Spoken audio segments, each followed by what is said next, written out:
Yeah, that's an interesting difference between these two lines.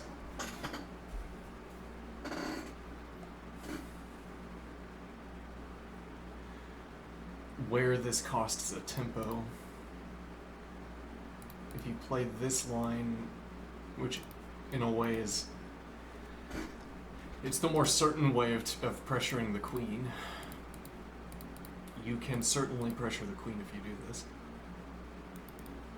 Though the same is true, actually, in this direction, if we're only using the word pressuring. Because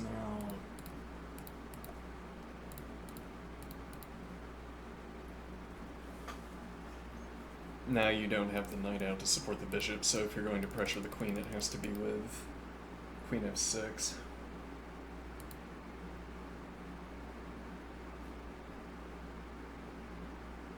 And then we argue that this is bad because the bishop is, or the queen is interfering with development on f6.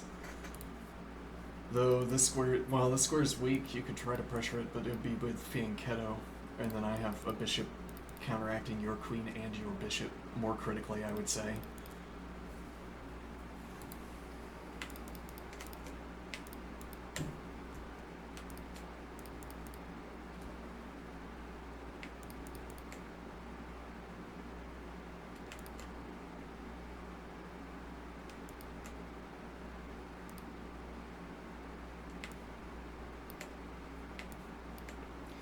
And it's easy for the queen to choose a new square, and if the queen drops off of this diagonal... Well, actually, I don't think... I'm not saying we're going for the fianchetto. If I go for the fianchetto, if I reorder my development, as it were... Well, yeah, we'll ignore that. Now...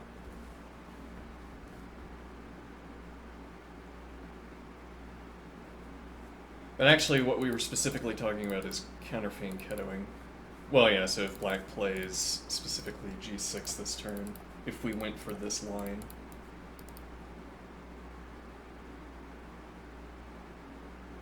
And now black wants to play eg. Doesn't interfere with. Might be overexposed. I can still play bishop a3, so castling kingside and putting a rook on f8 is tactically fraught.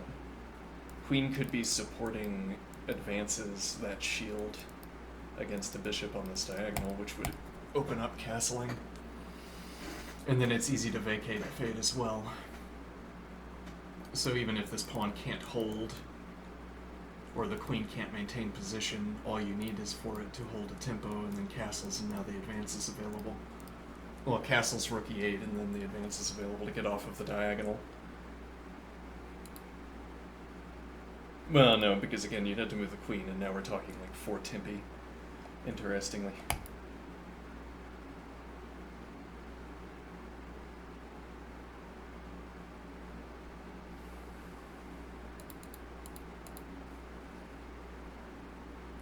And I'm saying, well, and so that might seem good.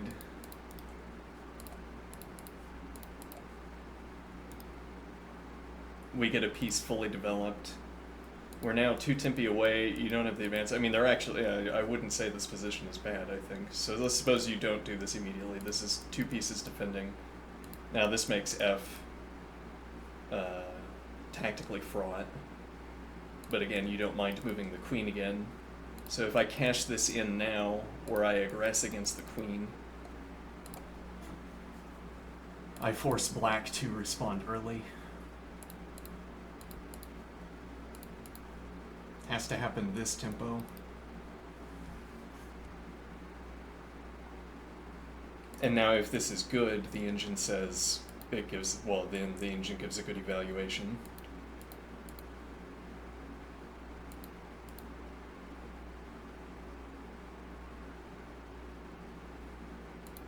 And the point of that observation is that, well, we could sit here for a while. I don't have to play the f advance this turn. I have another move, if nothing else, that covers the f advance. I have a bishop tempo I can spend before playing knight e2 that would cover this advance. for instance, as well. So I have Tempe I can burn before. And what is black going to do to deny the F advance? Maybe, and actually one wonders why black didn't go for the G advance to begin with, full G5 advance.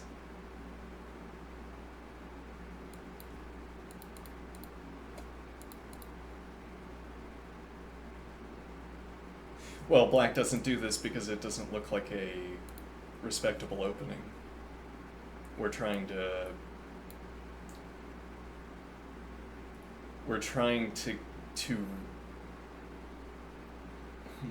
correct towards constructing the diagram. So at bare minimum, if black made this and the queen was back on d8, for instance, black has the two central pawns, has made no commitments with the other pawns, every minor piece is developed with some combination of these squares. The king can castle, the rooks have the diagram squares.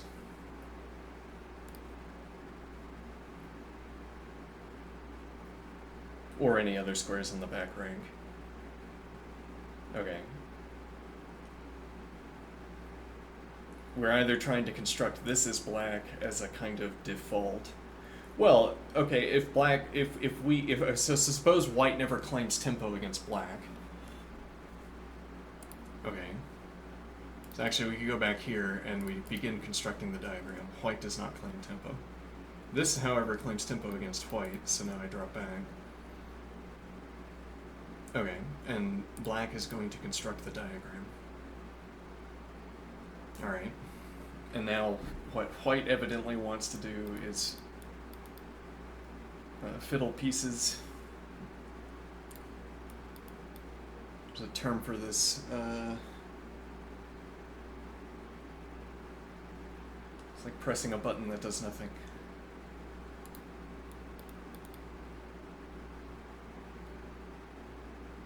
Okay, what is the knight going to be doing on d1 while I am constructing the diagram? Though, I think that's an unfair assessment of the games we've been looking at, specifically because black was not constructing the diagram. Black was insisting that white responded to the plays. Constructing the diagram never insists a response. So if I develop my knight and black says, you're trying to goad me into an advance, perhaps I will devote the bishop. You've applied a point of pressure, so I want to secure the advance out of pressure, e.g. Or I'm going to construct the diagram. Well, in that case, we could choose this development first. White applies a point of pressure to the pawn, and black supplies a point of defense. Okay. Now I could remove the point of defense on E, but I don't have any pressure against it. It's not obvious that my knight wants to be on F3, though if I, or rather C3, but if I don't play C3,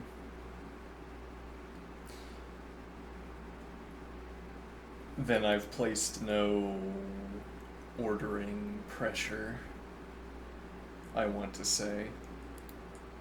I mean, for instance, if I play knight A3, which is the only other option for the knight, black doesn't have to choose to defend D5. Well, I say have to. Black doesn't have pressure against D5 to suggest a development order.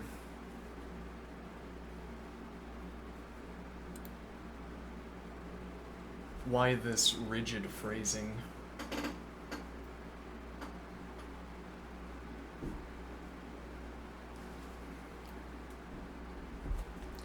I think it's a good default. It seems like a good default. The opponent has applied a point of pressure. I'm free to choose my development option. I will negate the point of pressure.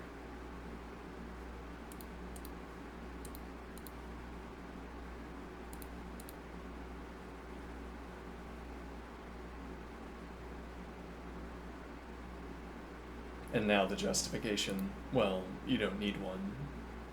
I mean, you could flip a coin and either of these goes a direction. There's a point that bishop d6 is going to block the queen from d5. We have knight on d5 support, and I can follow through with the diagram, which obtains 2 points of support. And white has declined to apply pressure.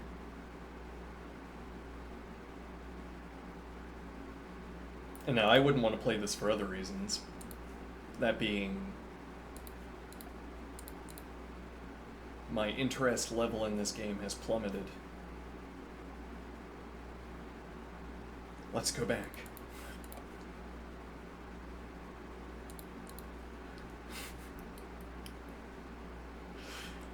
I think you'll agree, opponent, we'll both have a better time if you let me play c3 and knight c2. Now, you and I have both looked at the engine, and we both know that this is bad.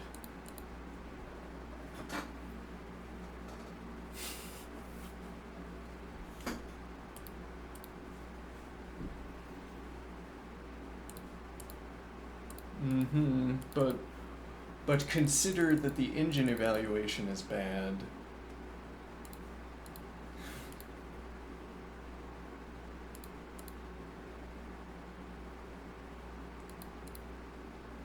Okay, though there's a point here that we're not benefiting by playing the knight out first. I mean, if nothing else, we could commit to c3 before playing.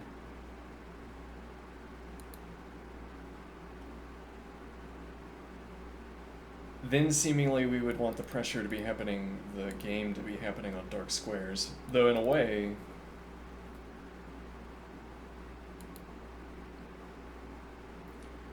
let's suppose black says, I want to solidify the position on light squares so that the activity doesn't happen on dark squares.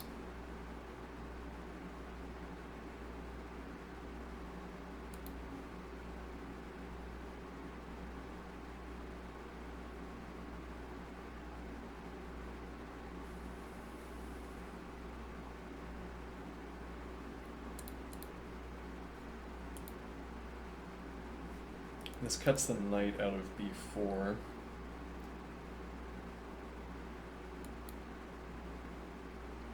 Securing d3 for the bishop. If black continues to construct the diagram,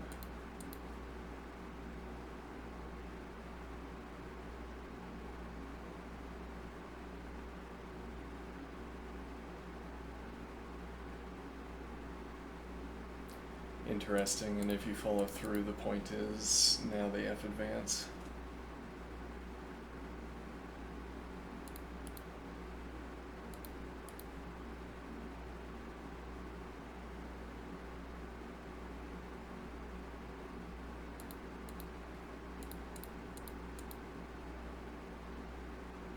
And d3 has bishop support.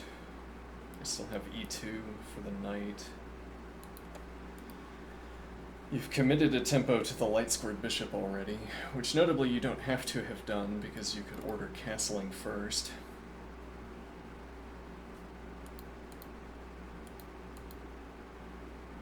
But you also chose light-squared bishop first.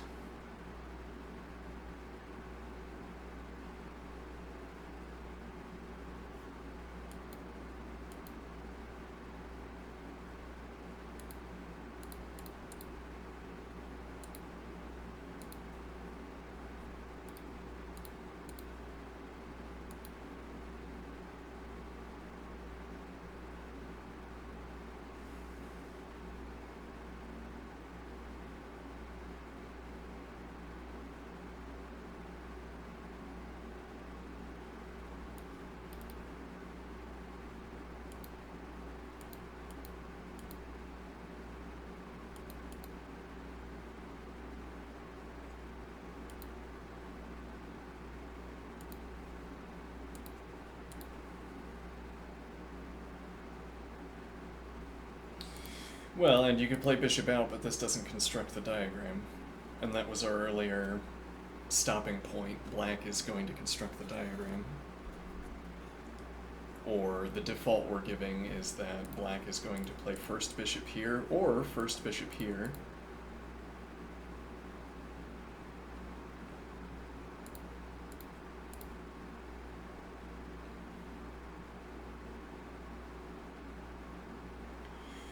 Black doesn't have to insist on advancing. In fact, black has to insist on completing the diagram. Okay, so I don't want to play this, but I do want to see how effective it is.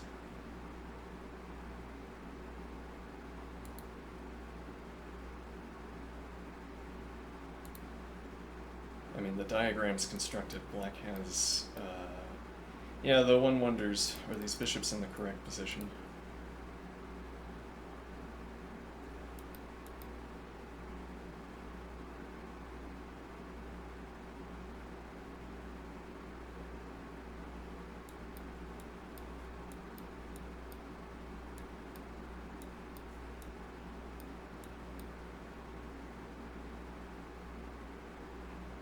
Interestingly, alphils could participate in this kind of activity, and then the diagram would have this and this because the furs would have to play on the diagonal.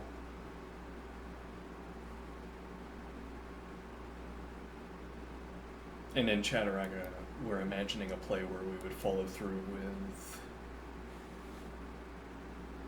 Interesting, though... Yeah, and we'd lock our own pawns in. Where we would lock in, so lock in the c7 and f7 pawns. We're imagining in Chaturanga this diagram, except without the central pawns. Those are out there because chess is faster than Chaturanga. Instead we have knights developed, we advance the central pawns, we play furs and king on the diagonals, and we look to play the next diagonal move with either the furs or the king. Interestingly, the furs and the king on these two squares applying activity to the center in the same way, except on the follow-up capture.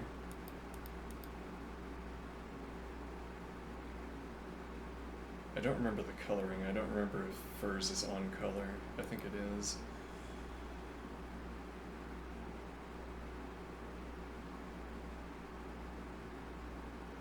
And then the difference here.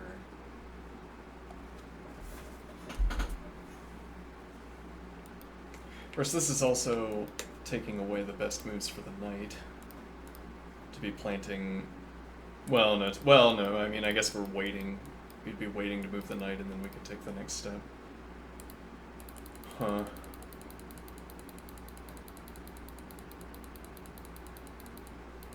Interesting. Now I want to try this. The problem with this, I assume, is...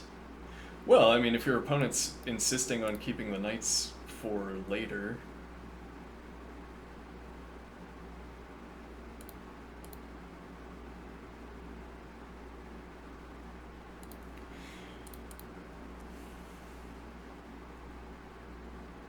The point being that the White's knights can't pressure these two bishops.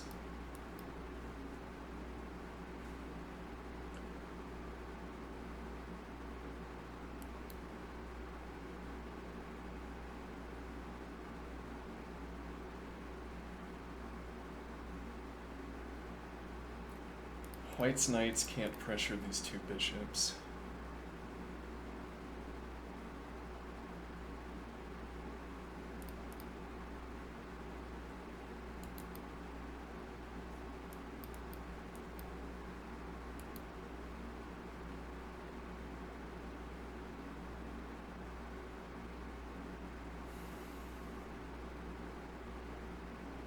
Well, so what I'm resolving a little bit is the idea of following through with this development. I'm thinking that these bishops could end up being sticky, as in they could stick around. Though it's convenient that we have both knight options.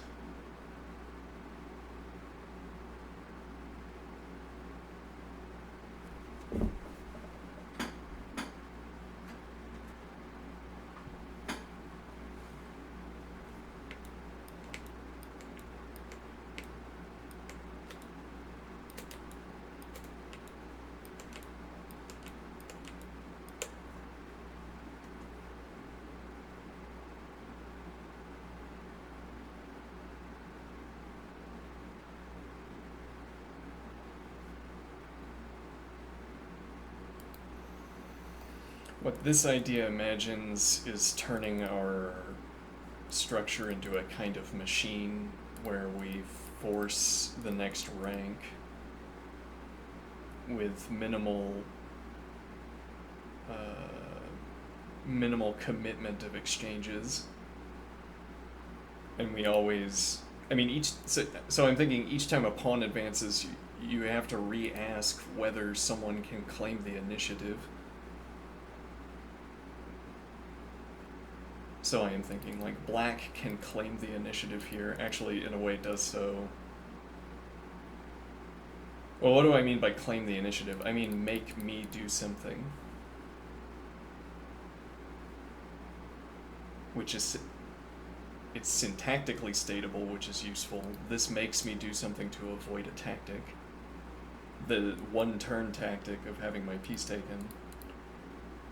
Okay, now if black castles, I would say black has not made me to do anything. Has not forced me to do anything. And now, the point of this observation is that, well, I could be wrong about that. It could be that there's a tactic involving this rook. I doubt it. It doesn't look like there would be, but there could be, and then if I don't respond to it this turn, say, I'm losing a tactic. If I can't lose tactics, then I must choose a move that's relevant to this square.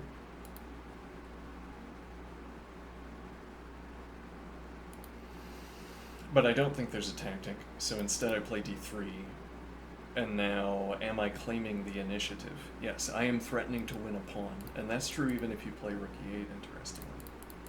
Though my willingness to do this is extremely low. I would not. But, am I losing for it? You don't have here, notably.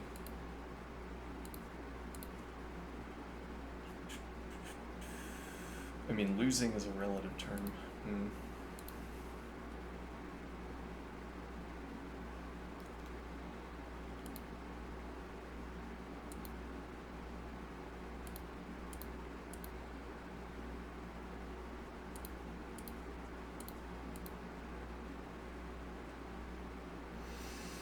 Yes, I am losing. Yeah. Okay, let's not do that. Alright. Well, though, does black want to develop the rook next?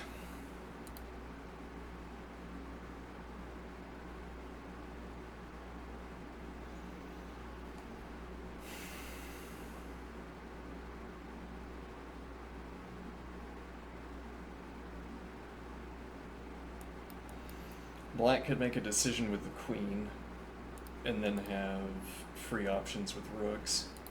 Making a choice with the queen opens up the possibility of both rooks on the queen side.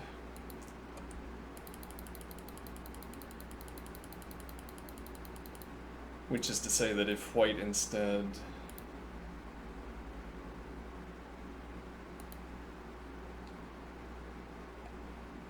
now you choose a development option for the queen.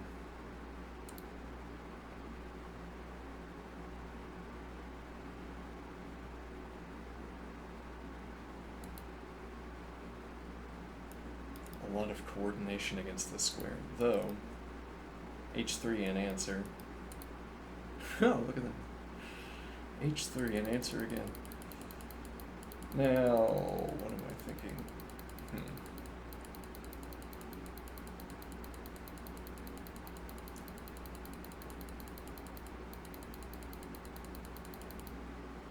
This doesn't force any...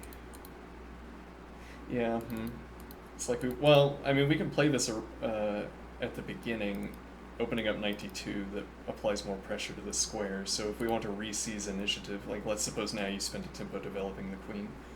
Queen is one of my points of pressure against this pawn, so black's willingness to play here is increased, I think.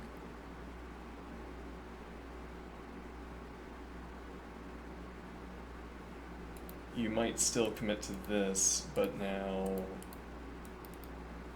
if you commit to rook e8 to gain this immediate activity, you've declined this option.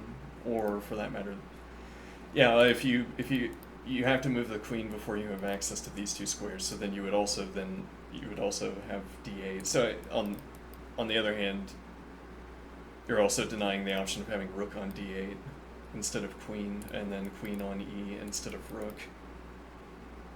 Whether you want those options is unclear. Either move to the second rank takes a square from the knights, but what it means to, or what the effects are of taking the squares from these two knights isn't so obvious.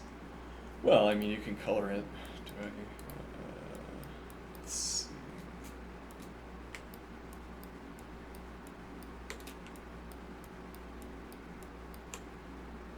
So which of these two colors do you want to lose?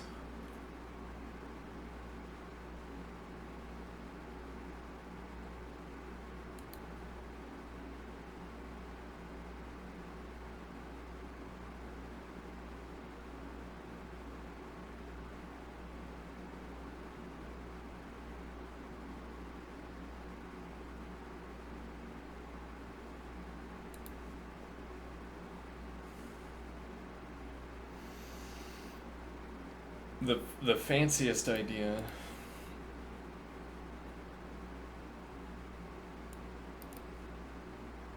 now the rook has the full range.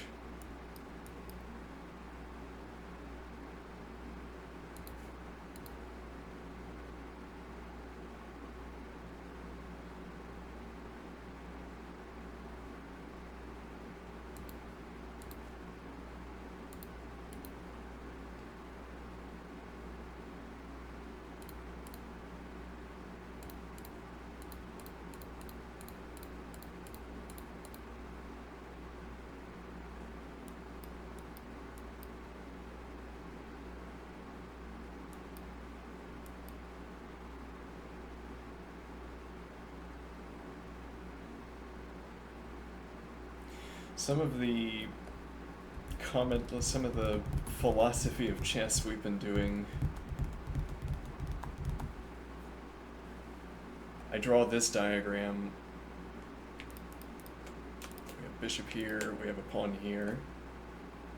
You would want this, as it were, to be a symbol for itself. But what I mean by that is,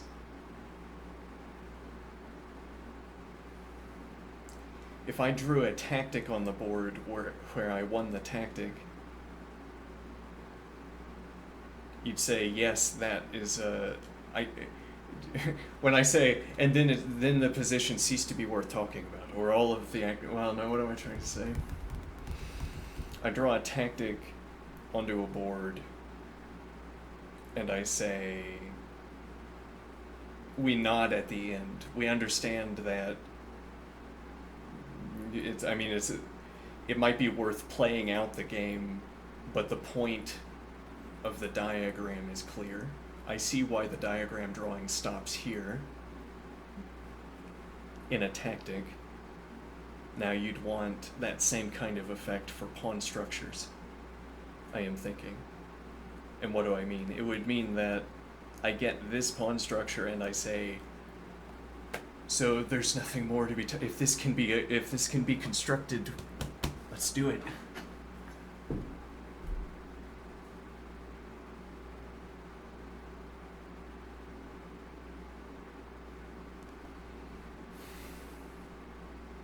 And the point would be, well, then this is like a symbolic flourish. I guess the point would be, there might be other lines. I might not want to advance this pawn. This structure, however, is already sort of available, imminently available. Can't be taken away because we control the base. King f2 defends e3. Knight e2 is a little bit awkward because we don't have rook e1. Okay, but I draw this, so I could do other things with this position, but the point is that if I can draw this, I don't need a better line. It doesn't matter whether this is the best line.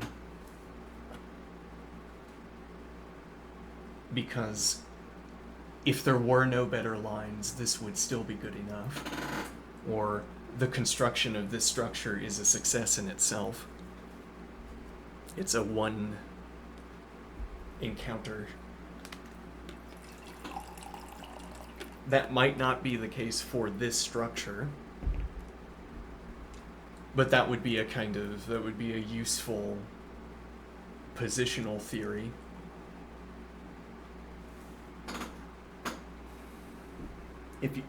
It would be like a catalog of structures where if you find you can have that structure at the end of a tactic, then you should go for it, or at the end merely of a move. I mean, we're winning a tactic here in a sense that we're going up material. But it didn't have to end in that kind of sequence. Now, in this position, all that amounts to saying is that if you drop both of your central pawns, I like white's position.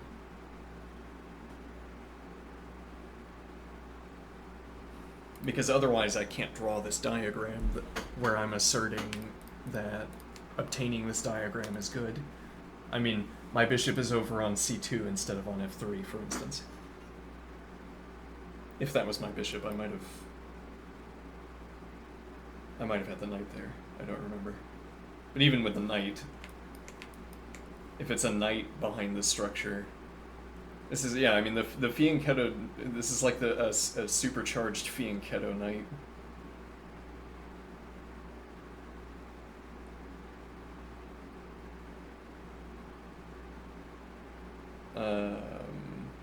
In the sense that, well, it serves the same pawn-relevant function as in the Fianchetto position, where you can't advance, or there's an additional point of pressure against an advance. So g5 is out without quite a lot of support, and you have to get past the h-pawn. But, okay, even if we take that away. But we still have available these two squares. We still have these on the side of the board.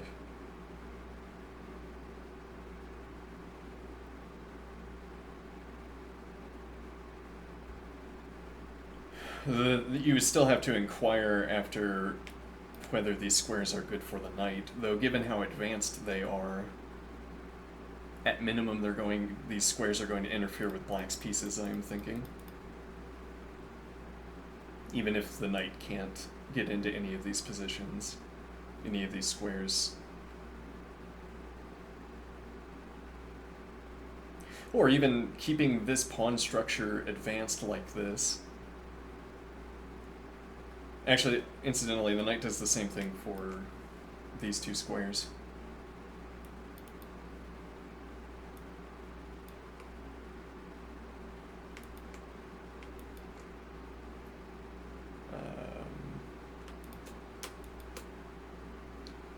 Anyway, what point was I making? Knight with this kind of advanced structure probably justifies itself.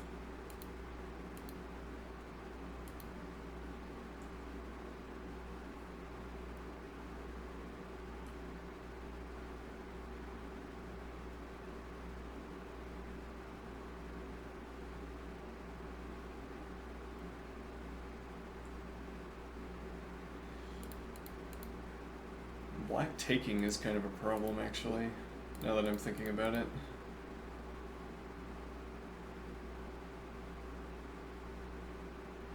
Why do I say that's a problem? You can't do this immediately. You could play knight in immediately and now look for the G advance with queen and knight support. And the idea is to try to destroy this structure before I can... Though now you're inviting the activity to be about my knight development. Yeah, well, the point is, if I can secure the position for this knight, and thereby also secure the structure, that buys me a lot of time. A minimal case is knight d2 with tempo against the knight. But actually, we could simply take that. The answer is that no, you can't do this. You don't have time. You'd have to be able to anchor this with pawn, for instance. So I can simply take... You haven't spent this tempo yet. So maybe you could go for this, but now you've reordered your development. You have rook going here. You could use queen here.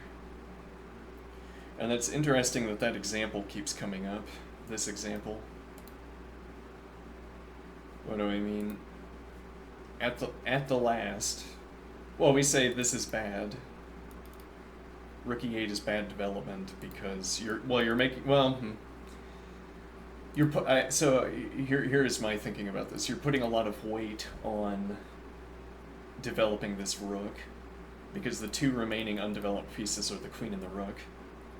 You're saying I didn't need any of these other options for the f rook because I can sit it here while I complete development.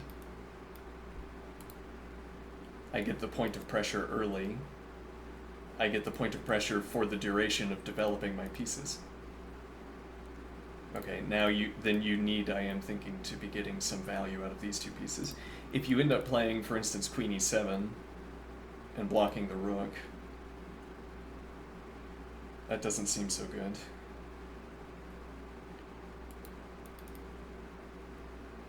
Queen d... why am I thinking through queen moves? One moment.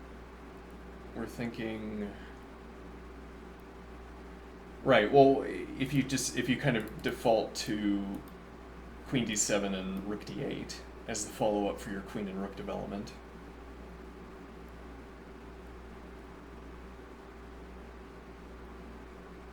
And then... Well, and that, yeah, blocking the light squared bishop, which is more critical, I am thinking. You'd rather play queen e7 and rook d8 so that you retain the light squared drop back and block the dark squared drop back, because there's no way I can challenge this dark. I can't apply pressure to this. You're not even at risk of dropping the bishop pair in an even trade because I can't develop a knight that targets this. I'd have, well, actually, I mean, a3 through. There's a point that you retain the option of taking if I play a3 through to try to get to b5. So you have the choice of whether allowing white to do this is worth, or you get to deviate first, as it were, where if white commits through here, it's white's option to take until you drop the bishop back. Though then you would still have the choice. Actually, yeah, fair point, because on the tempo you could drop back.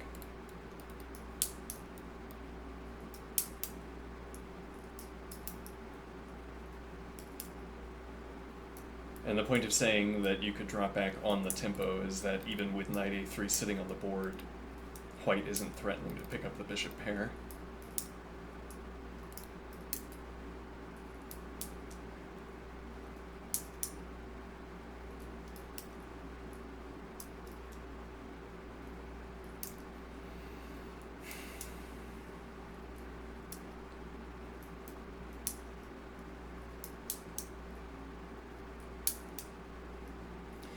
There's a point that white wants this move immediately,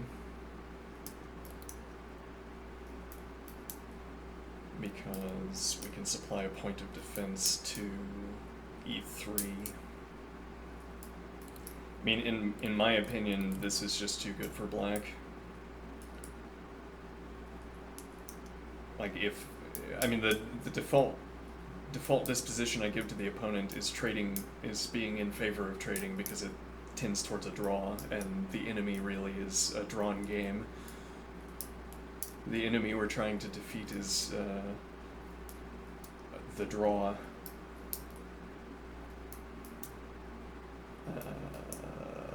But here it's closer to a draw and with compensation.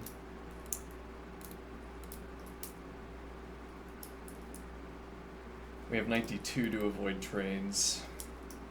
Supports the e advance. My king is still in the center, and king f2 seems like less of a development option.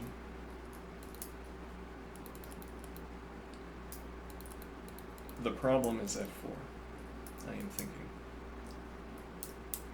Though I like the observations about black's development of the heavy pieces.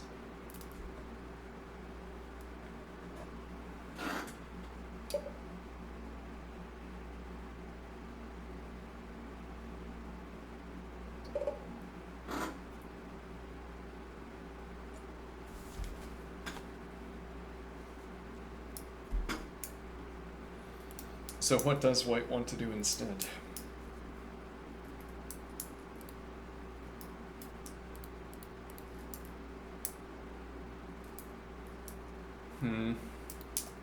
Suppose then that we need f3.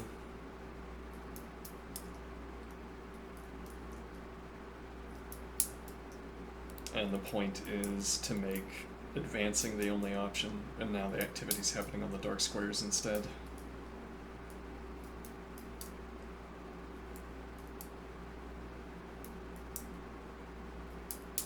Why do I want the activity to happen on dark squares?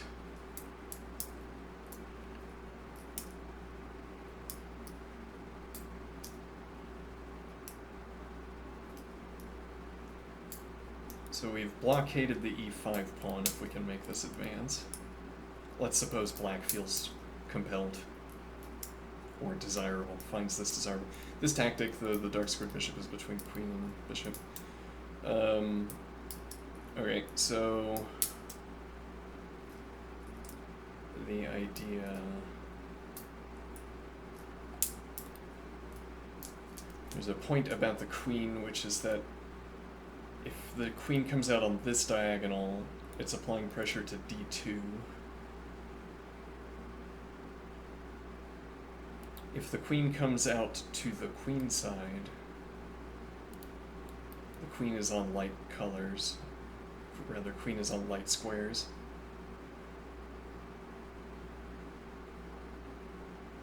And the point of this observation is that then the queen isn't participating against these pawns. Not in one tempo after arrival, so not in 2 tempi total, it would require 3.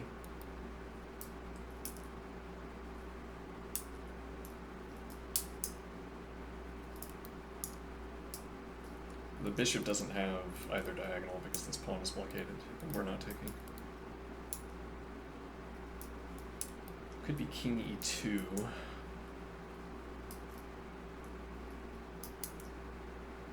We wouldn't have knight development through to f3 until we played h3.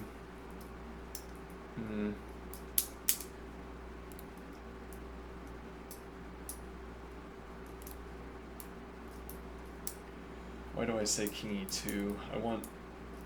Well, yeah, it might not be the correct ordering for development. I want coverage on this pawn, on this bishop.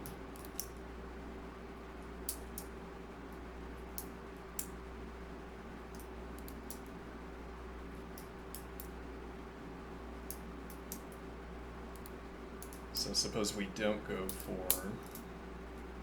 Well, actually, black can't advance again yet.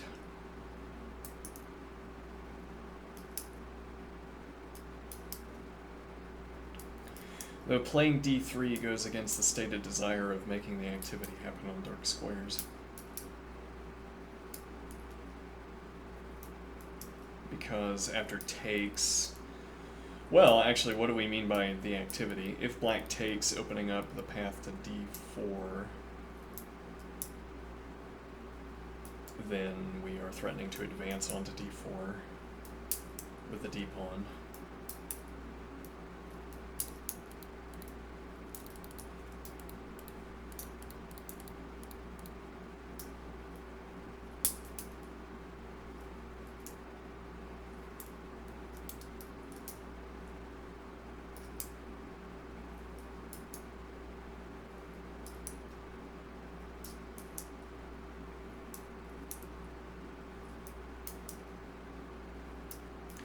One imagines, one imagines this.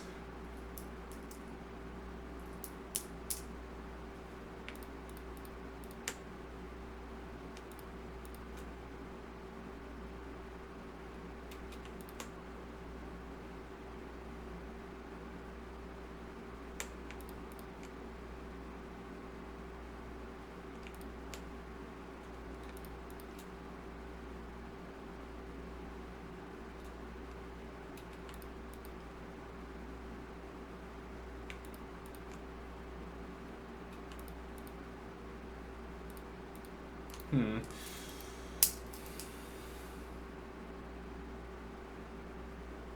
Knight d2 is available. I assume the bishops adequately lock down the queen side. So delay dark squared bishop development.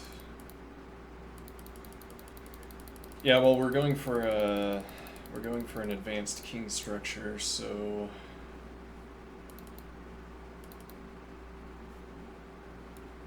the knight could be going through to f1, adopt a defensive posture. If I need to commit to king d2, for instance, before I get the bishop to e3, before I can afford h3 or f3 to keep the knight off of g4, then bishop remains on c1. I have a knight on f1 that can go to e3 instead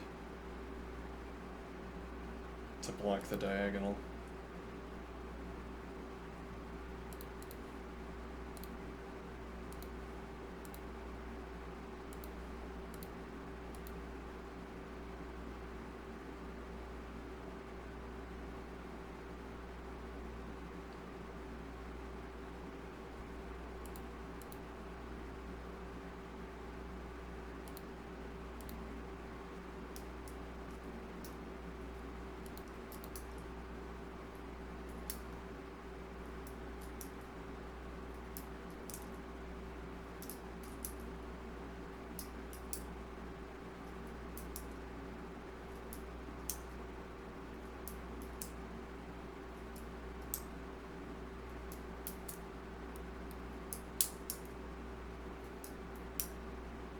I might prefer knight e3 regardless of what I do. I could play through to king f2 instead and have bishop support for the knight and then still have bishop vision on this side of the board.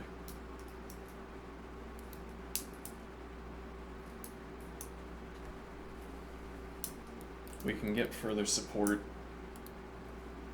This rook can turn into a piece that shuts down this diagonal activity and the knight activity and then presumably the pawn activity.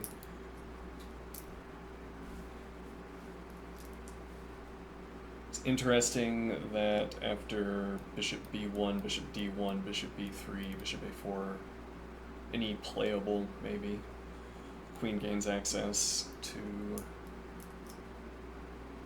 the queen side. I think black would deviate, would not choose, that's not, like, you can't, I don't think you can advance here because there's no useful tactic.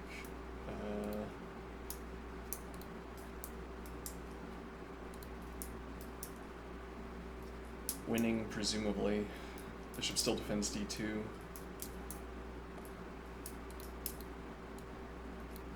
So you can't advance. You don't have to take, though. Yeah, and white isn't threatening anything with regards to this. So it follows through with diagram.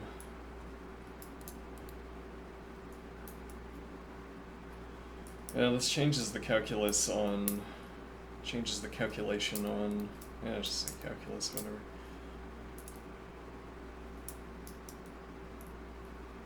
Yeah, well now we have a real queenside castle position. And not a fake one. Okay.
currently don't support that. We have to play the knight out first.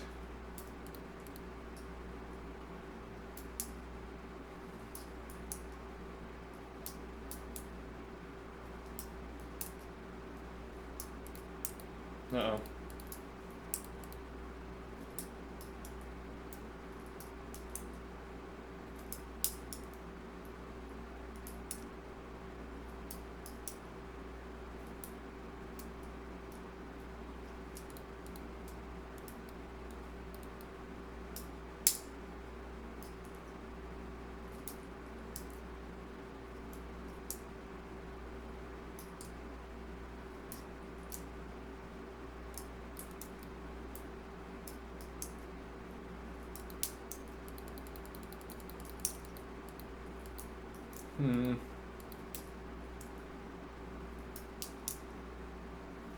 And well, this doesn't come with tempo.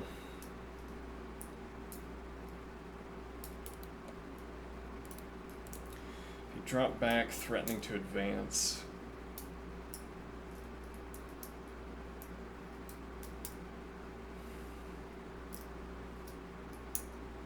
And defending the bishop seemed like a plausible play. We could also use Queen F1, not for nothing, to defend the bishop. But advancing is a little different. And I still might be willing to do this.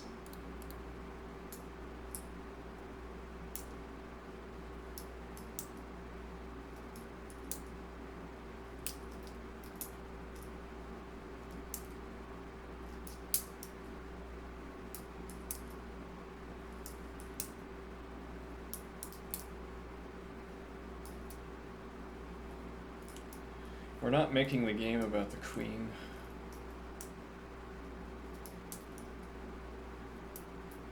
I wonder how we should think about that.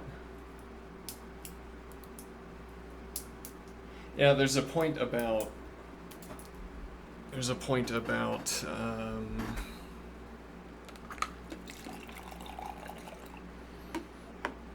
how descriptions work in chess.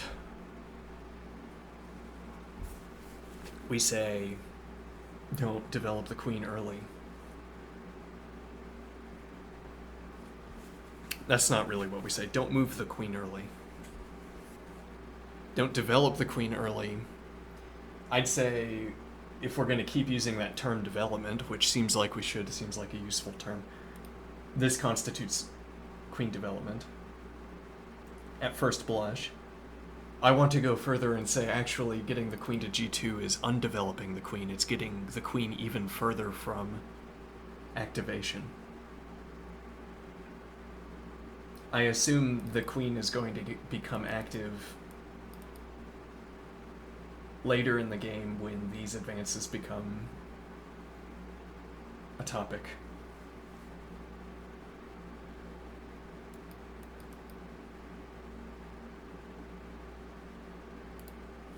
Whereas now the queen, black's queen is pressuring d3.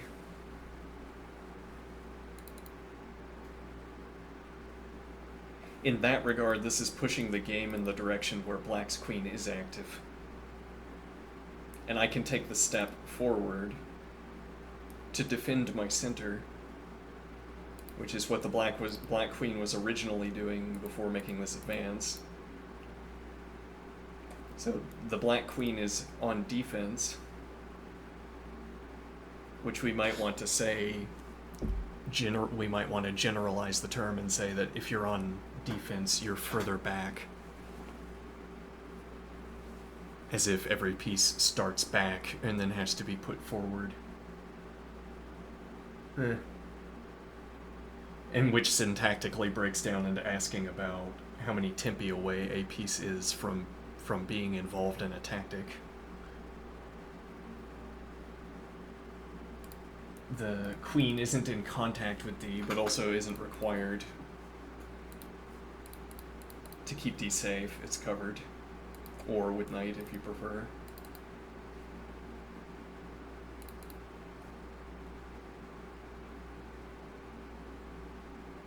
It's like posing the question, how likely is it that the queen has to be the one? how many captures have to happen in a row before the queen becomes involved.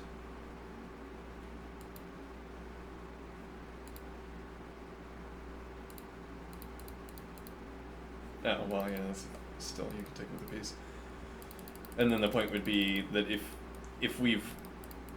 black follows through on this advance, which actually currently isn't going to work, but drops bishop back to support this advance, now, like, as if the queen and the bishop are separated by 1 point of pressure.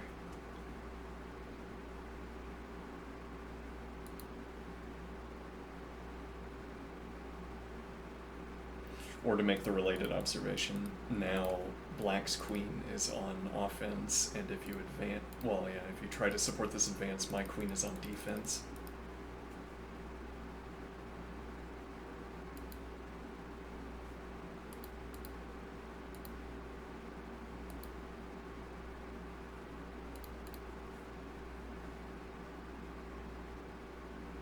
And so the point about descriptions in chess, you say don't develop the queen, and that early, rather, don't develop the queen early, and that's associated with people putting their queen in the center because it looks like it gains a tempo, and then they have to march their queen back through a hilarious Rube Goldberg machine of piece development for the opponent, so that at the end all of black's pieces are in the original position and white has a fully developed position all off of claimed tempi. That's where early queen development happens. That, or in the Scandinavian defense, which is a laughed at opening. People laugh at it. It's a joke, I suppose. And what is the point? We associate the advice to avoid early queen development with introductory level mistakes, with not observing that your queen is 1 tempo away from pressure, or not caring that your queen is 1 tempo away from pressure. But my queen doesn't come under pressure.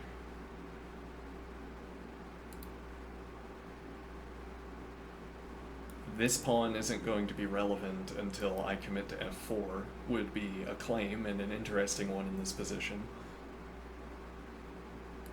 It's only after f4 takes, and I expose e to heavy piece support that the e4 pawn is going to be involved in piece activity. I'd have to make the f advance.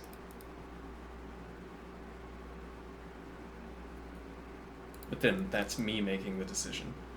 Notably, if the opponent plays the f advance, I could take, which means, well, at least along this observation, my e4 pawn is not coming under heavy piece pressure, though then you'd have the e advance itself, which could be supported by a heavy piece.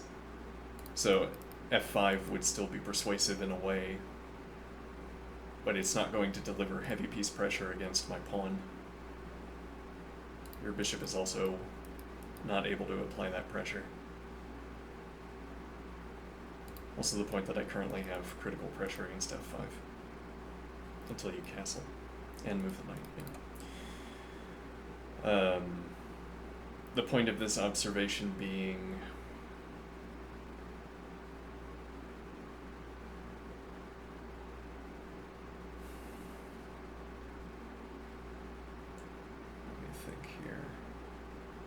that my queen's point of defense on e4 isn't syntactically relevant. Yeah, always a fallback observation anyway. This, I doubt. Playing knight to g4, I doubt.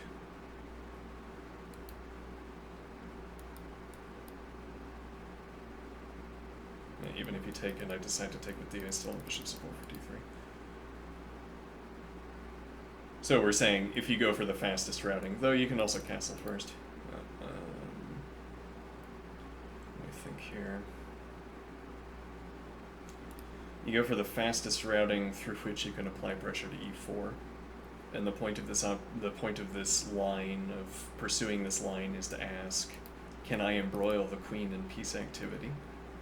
Can I punish white for early queen development? Okay, though if you want to do that, you should have deviated much sooner, I assume. You could ask, what can I construct that punishes this queen most actively?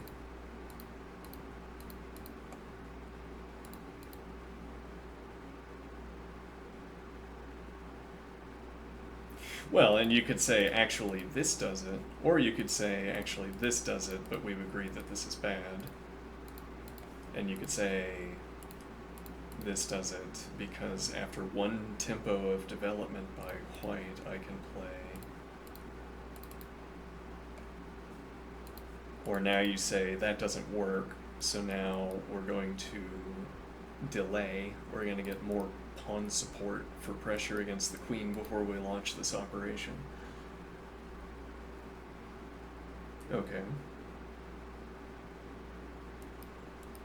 Two of the advances here happening on dark squares.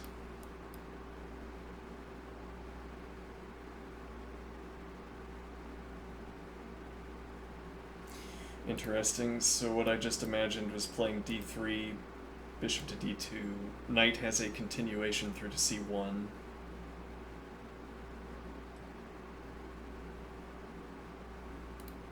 Knight e2 with eyes on these two squares.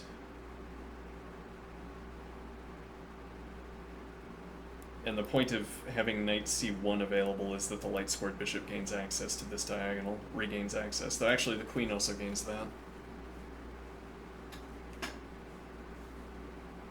If it happens late enough, queen e2 instead. As it were, if I had to play queen e2 now, I wouldn't have played this opening to begin with. Whereas if later, after several moves, bishop g2 and queen e2 looks better, then we could go for that.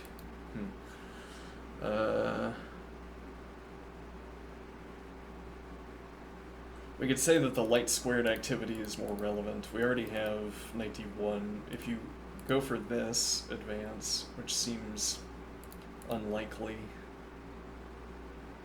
we have drop back to d1. This capture, I could take with d and we don't have queen trades.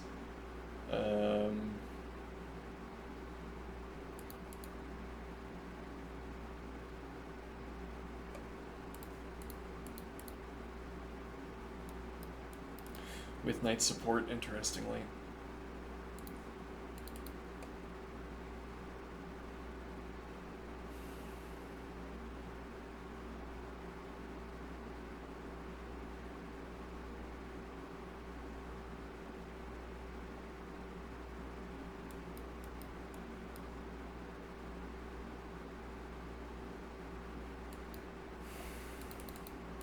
So I don't think black's going for this advance. This advance similarly seems bad. I mean, I'm not happy about the pawn structure we get at the end.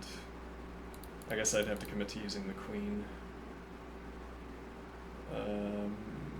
Which probably now I get punished.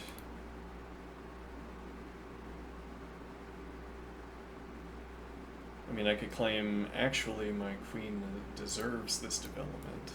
Fork. Huh.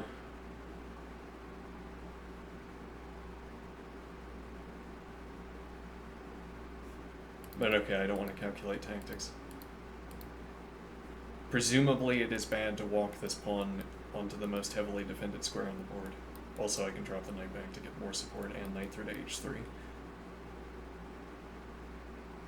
Though, this move opens up the diagonal, so your bishop is looking at h3. I could play g4 to block the diagonal with queen support,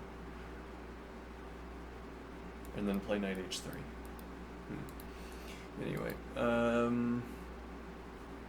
most plausible of the pawn advances I am thinking would be to follow up with e4. Now, one point would be that if you play through with e4, my knight has 2 points of pressure. This advance, we still have drop back to e2. capturing reopens up this question.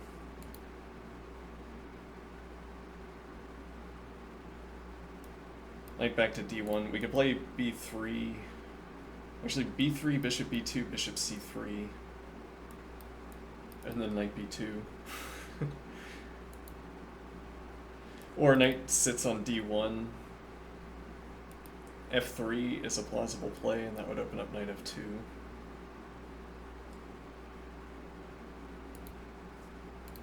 So black prepares.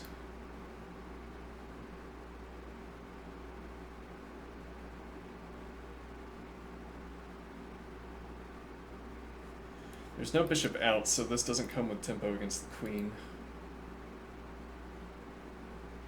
I might have to be wary of this coming with tempo against the queen, but black hasn't done anything that makes that relevant.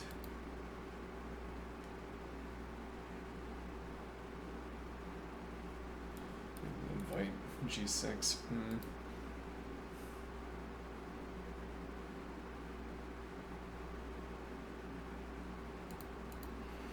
Play b3 anyway. It develops both the dark squared bishop and the knight.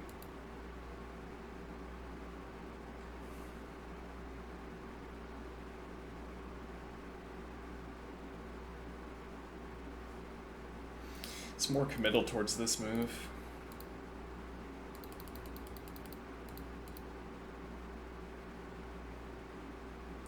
This is probably committing me through to d2. Or it's committing me to maybe to launching my king side. I'm thinking trying to make f3 and h3 relevant, but that's difficult to accomplish. Like, we would have to force this advance and then play f3, but we can't do that. Well, I'm not going to play d4, I assume. Well, certainly not now, yes.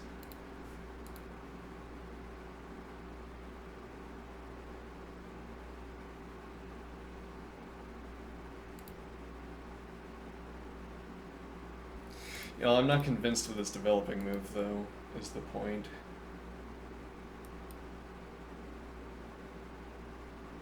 If we're committing back to d1, we drop this knight development plan.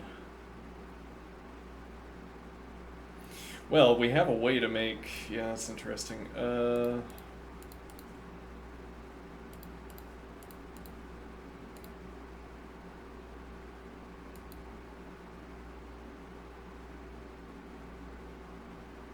Yeah, it's not going to be enough piece support.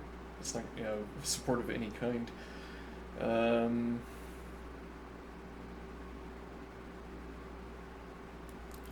Here you don't have heavy piece support, but yeah, there's too much.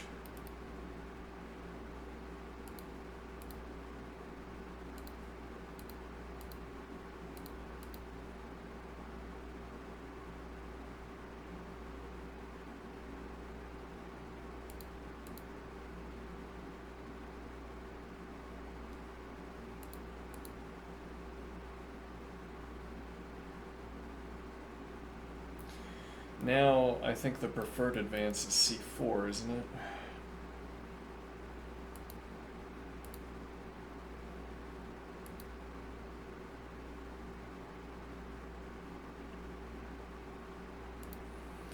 Or we keep light squared bishop support and draw back to d1 instead. Then we could also have knight support for the c4 advance, so if, for instance...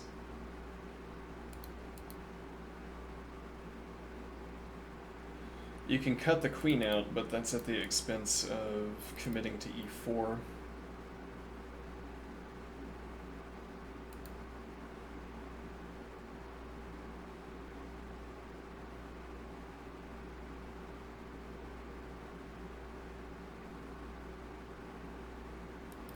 Also opens up f3. We have queen support for the g4 advance, get bishop support. And now I've made the game about f3, or advancing f3 makes one of the points of pawn contact f3 and my knight is supporting it. Okay, then we developed on the home square. And now actually we've had time to resolve this other knight as well, though we don't have to have committed to that. I am thinking we could follow through with bishop e2, try. And then we could play knight c3, which still has knight e2, or we could play bishop c3 with knight b2. But our ability to play bishop c3 is a little dubious because of this advance. If we have d3, it's a little bit different, but whether we want to commit to d3, I think maybe not.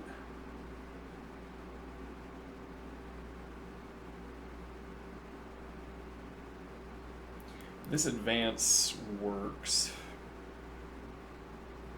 in the sense that it takes and I can recapture with a pawn. Actually, there's also this point. Actually, this is with tempo against E as well. We could claim this tempo now, though now... And once again, actually now knight c3. Opening up 2 points of pressure, or...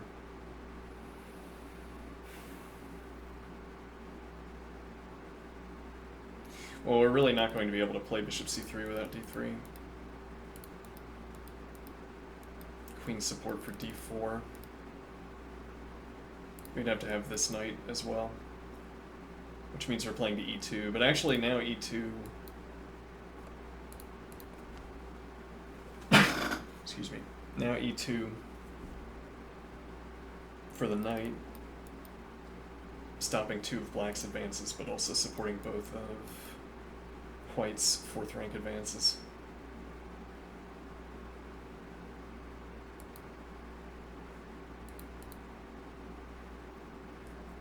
Okay, but if you take, you develop my rook, I assume that's not so good. And now... Actually, now I play this.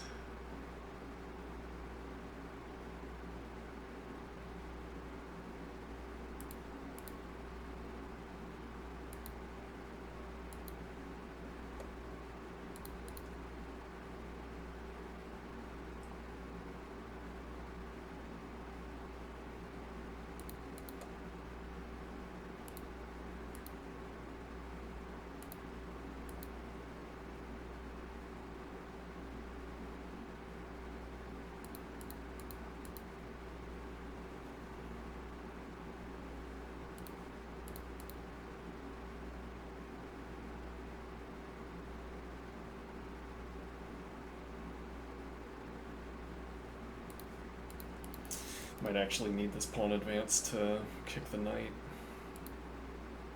Difficult to obtain though, actually, because of this pressure against b3.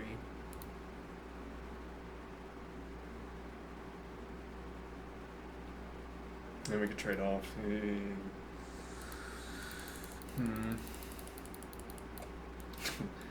Trade off and then claim tempo against the queen.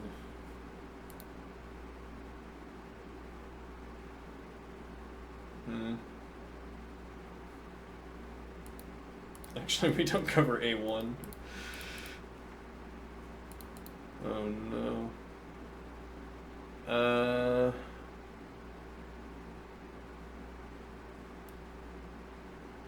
Yeah, and the bishop's hanging. No, it doesn't work. We'd have to play king b1 before we could do this. But we can't play king b1.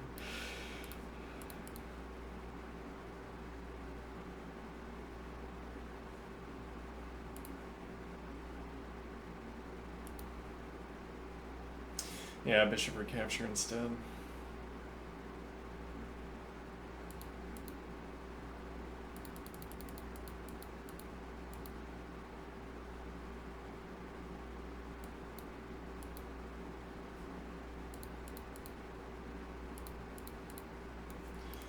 The rook activity, and if you spin the tempo, well, now we have drop back to b2. We haven't had to commit. We haven't needed to spin this tempo. But actually, we don't need to spin this. We might not need to spin this tempo anyway. Like if you continue developing, we could play something else. Most likely knight out. Just apply the next point of defense against this.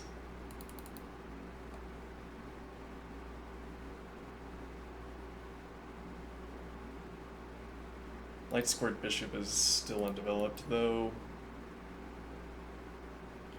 Queen g1 and then bishop g2. Bishop h3 offers a routing. But yeah, probably we're just keeping this pressure. We could also follow through with knight c1 and reclaim bishop e2, and now we're supporting the d advance, also with pawn support.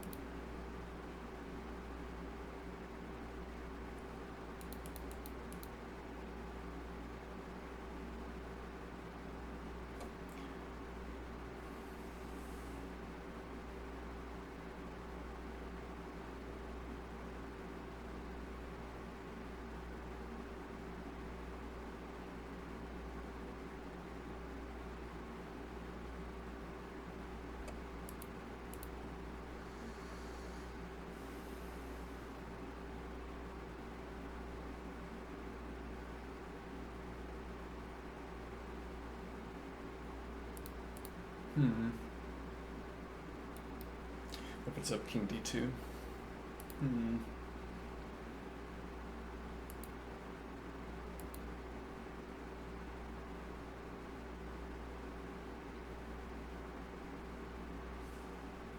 No, probably what we would do, claim this. I think we want this pressure one way or the other.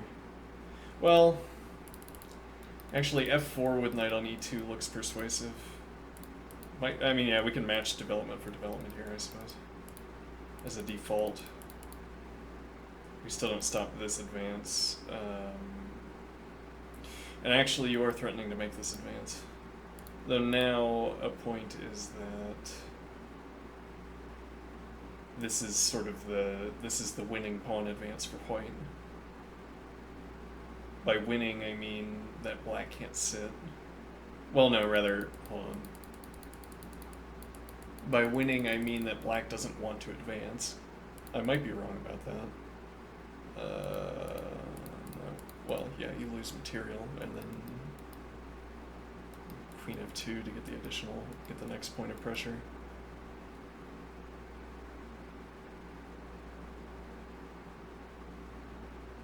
Queen f3 maybe. Rook e1 after king d2. So this stack of knights is defensible, but also with dropbacks. If you don't pressure this knight, we could castle queenside maybe. And we actually don't have a good move for the knight. It'd have to be. Well, we could claim this is fine. We're up material. Kind of a minimal case. Castle queenside, play knight c4 if you pressure this knight. If you do this immediately.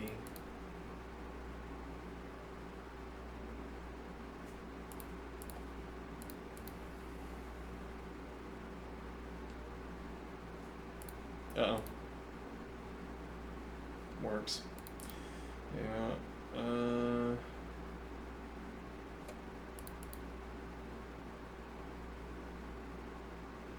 It's getting much more suspicious if I have to do that, yeah.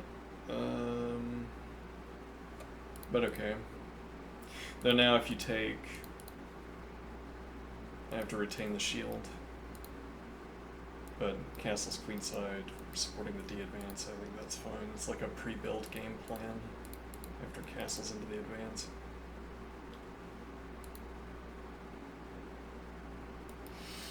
Just gets this knight's duty out of the way quickly, which means that maybe it can leave the rank. So if you...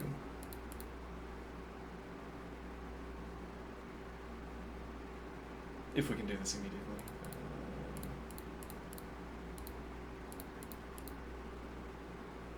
And so we can. Though now the knight is stuck defending bishop defends knight, but we can play queen through to f3 and gain access to the third rank instead.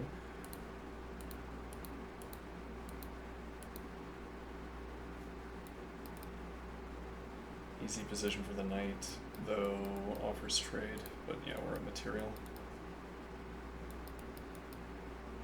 King through to b3.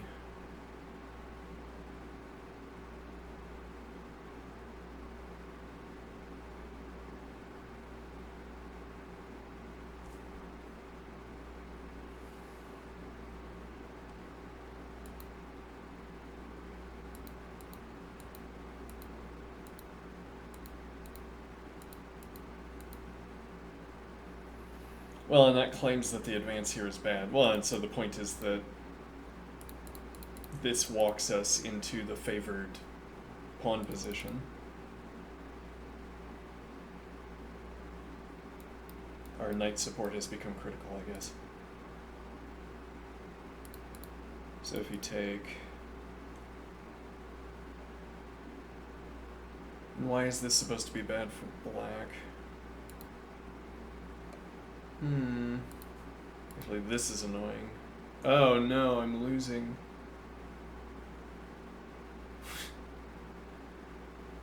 Hold on. Yeah, we can't make this advance.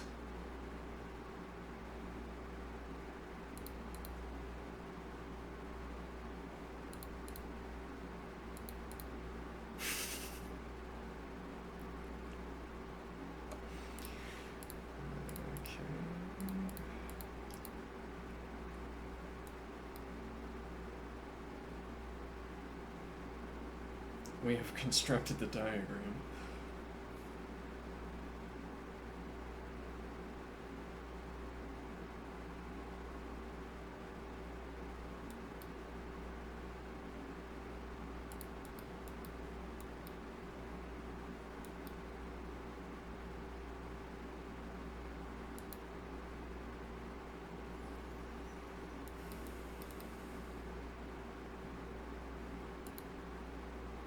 Knight is a little bit loose.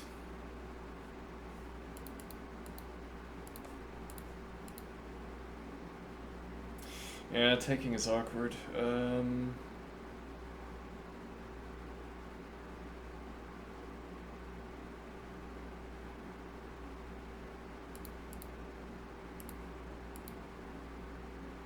No, we don't get anything out of this.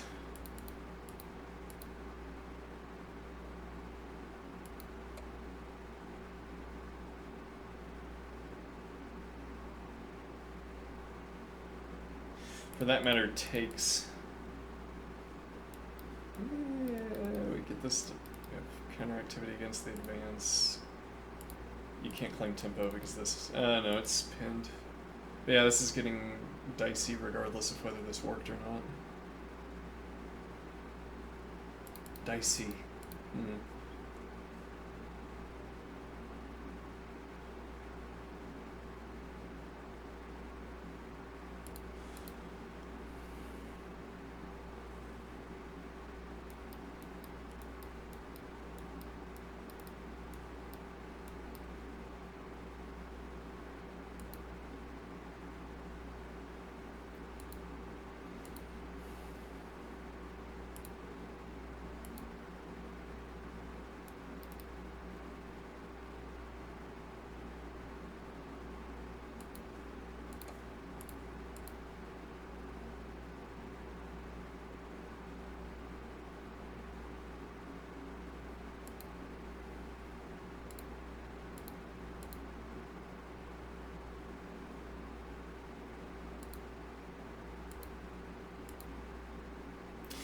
There's a problem with this position. At some point, White has to commit to playing c3 or a3.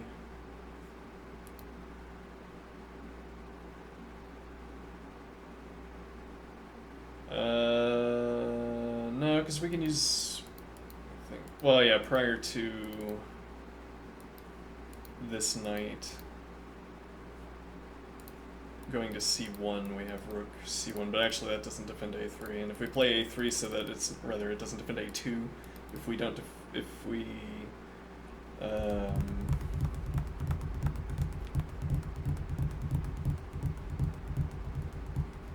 if we advance to a3 so that the pawn is not on a2, then we've already denied the knight b4 move that targets c2. As if this move feels wasteful in a way. No, I wonder. a3 and then...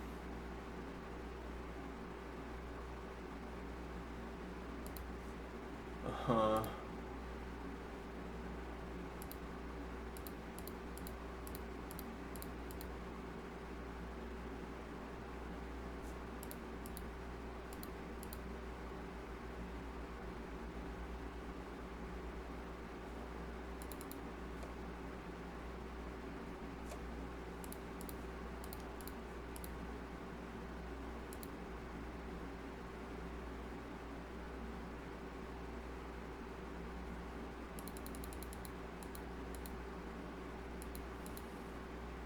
we can be punished.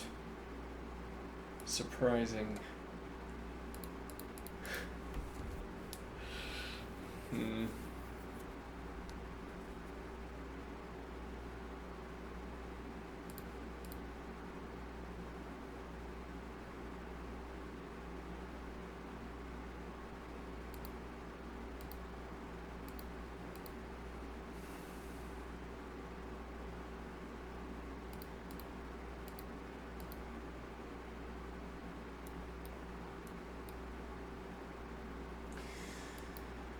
I would like that better if we could, um,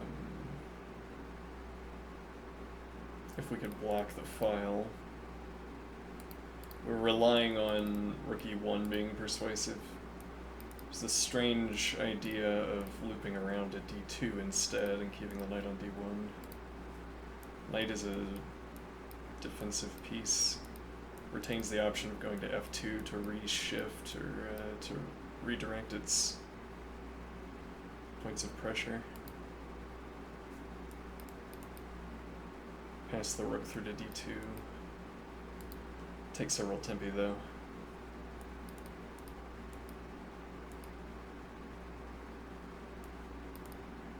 Threatened to block the dark squared bishop out of the diagonal, though this would this and bishop b4 immediately.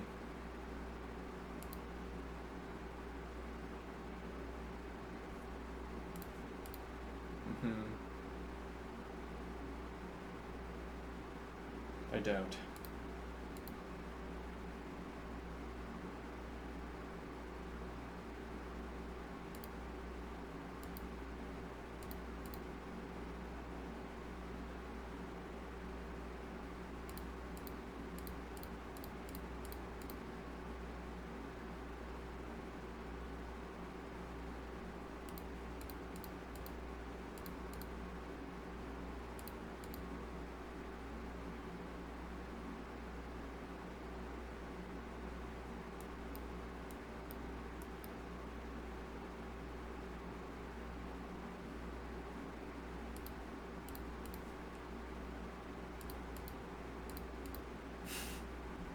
I don't know, just maybe not winning.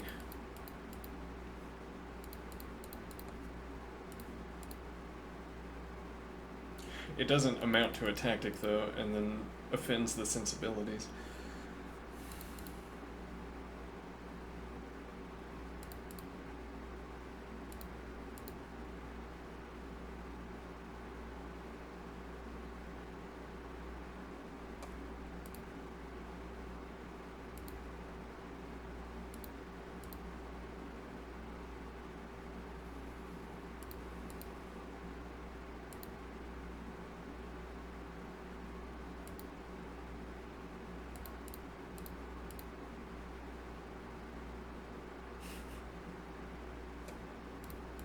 Uh-oh.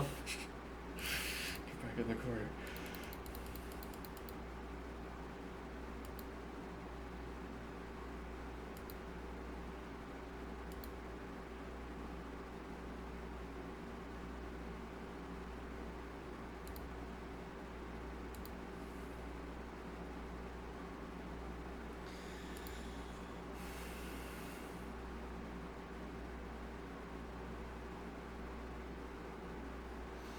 Yeah, we don't want to follow through with the knight development yet.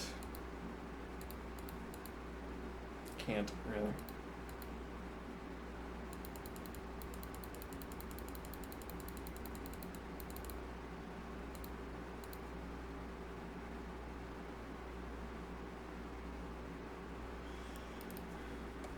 Look for c4.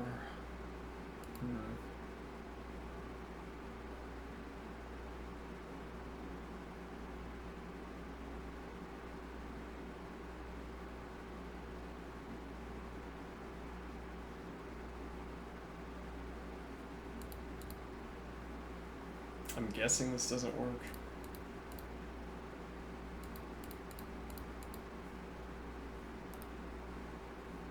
Actually, that bishop pressure is critical earlier. Yeah, and we would have to drop back, yeah.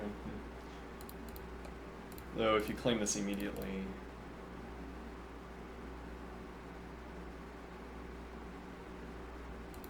We're not technically up material here.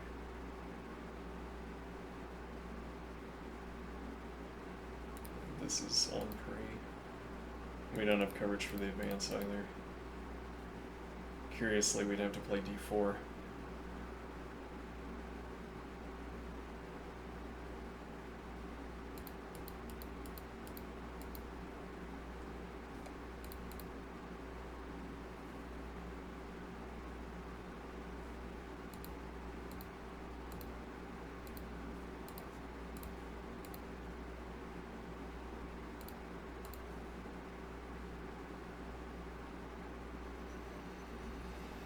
Yeah, that seems like a better line.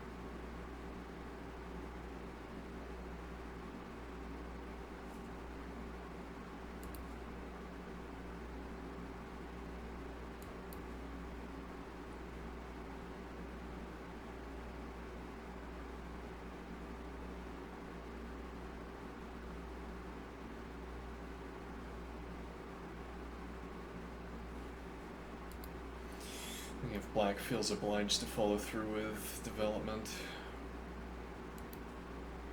It's not clear what that development should be, not much suggests anything.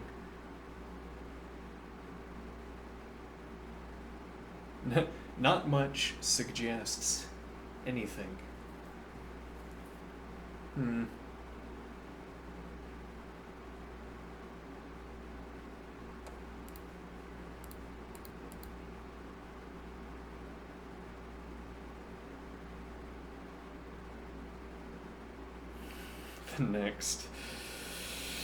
The next pawn break.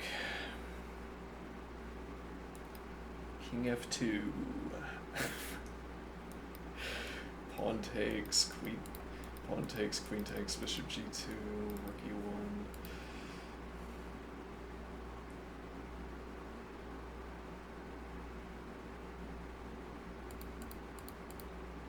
Yeah. Maybe you don't want to give up the option to kick the knight.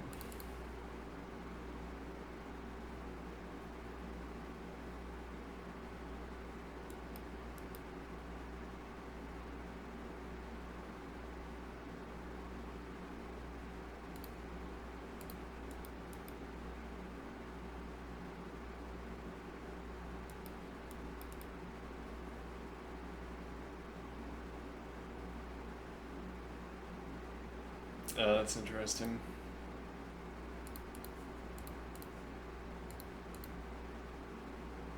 This doesn't have coverage, we have to commit to bishop g2 first.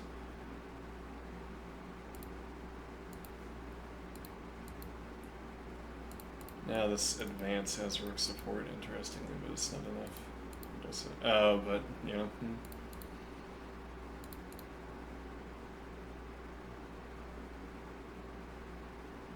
Knight is pinned. The fanciful idea, though, maybe takes too many tempi of getting to e3 and then... Well, we could make this point. If you don't take this tempo, then I have queen e3. This also opens up the queen onto d4.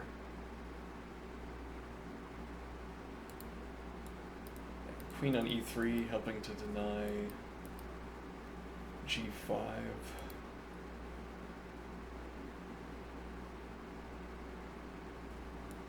And then I guess we need to spend the follow-up tempo. It's going to be one of these two squares. Question is, how good are these two squares? That's the degree to which we should apportion our interest. If these are not good squares, this observation is not so interesting. But the point that the queen has this avenue.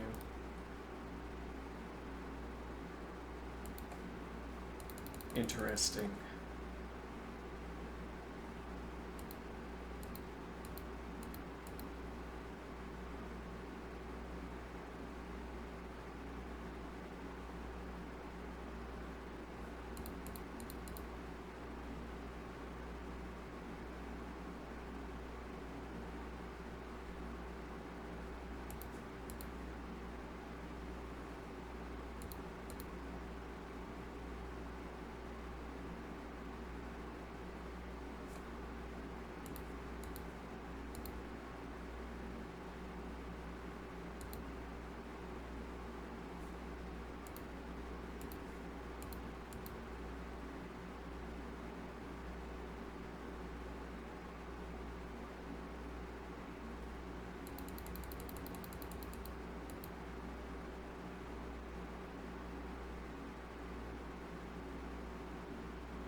Well, and if this did fail, it shouldn't be surprising, given that we have two minor pieces looking at this.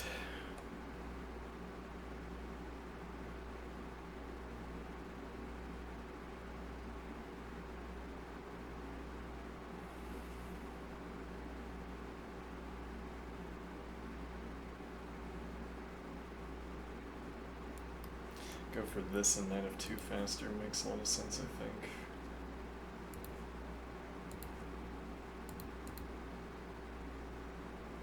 Though still with a queen recapture, that's really not desirable.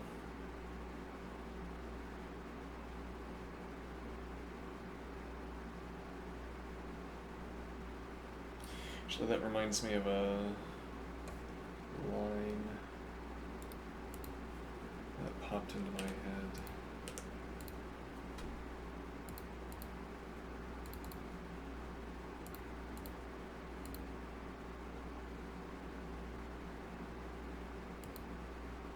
What is this line going to look like?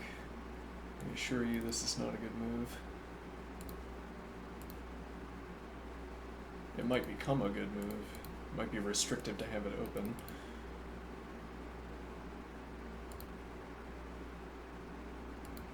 Something like this, though this is also reliant on opponent not playing bishop out. We're trying to vacate g1, but then we don't really have the options to do it. So if anything, we're following up with this move, and now the idea is queen e1 through to f2.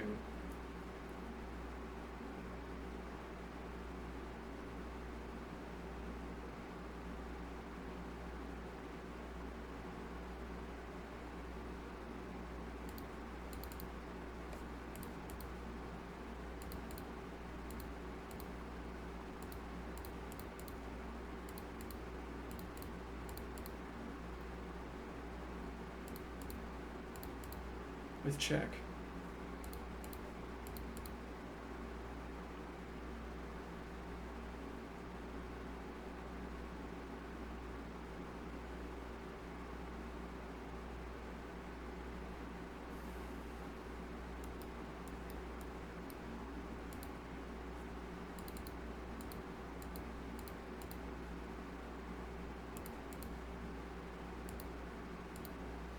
Yeah, well, we also have the ordering question.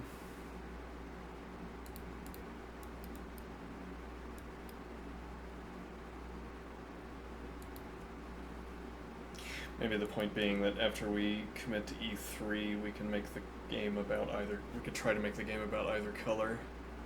So there's early commitment to light squares, and the center is not necessarily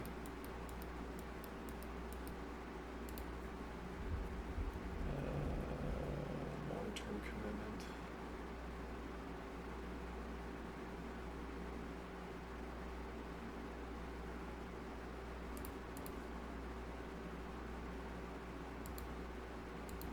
Never mind. I will defend the pawn, defend against the pawn advance if you are going to try to insist. Your king is exposed. I've been told that before.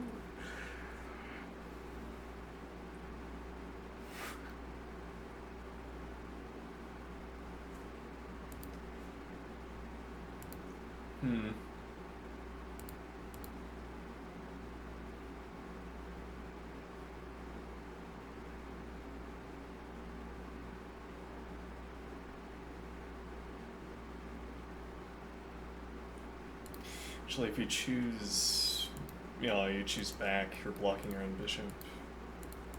It's like here to keep bishop support. If you were trying optimally to attack here, I am thinking. Now you have avoiding pressure against this pawn. With tempo. Drop back here so I can get in front of the queen. So now if you advance, I can drop back.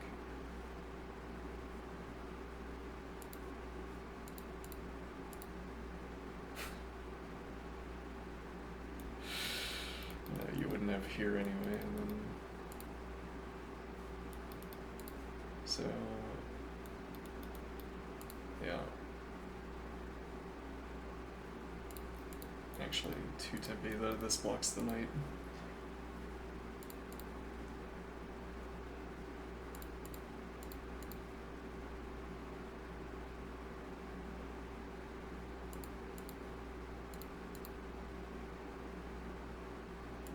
Outrageous. Yeah. Hmm.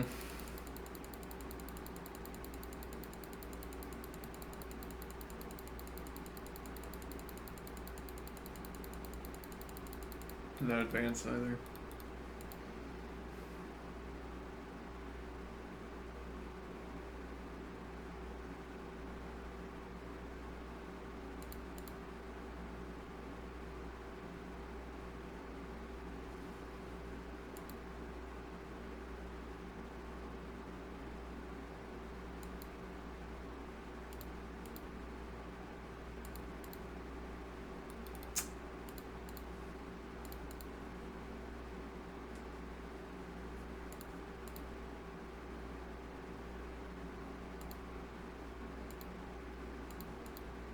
Hmm. Oh yeah, that's opened up. I'm a little bit suspicious.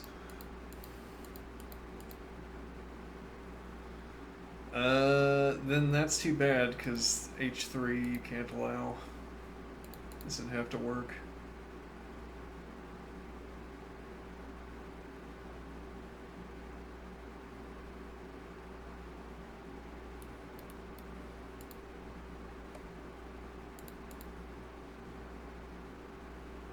Yeah, you only barely have the time to get this through.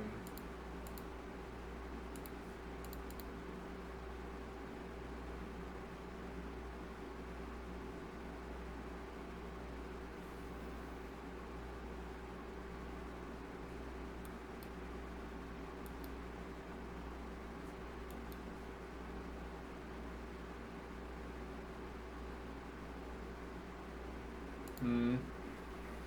It's more like we'd want to play King G3, but it's not available. Could also be advancing H3. Like, what is, Oh, well, this is actually with winning pressure because of the rook. Never mind, this doesn't work.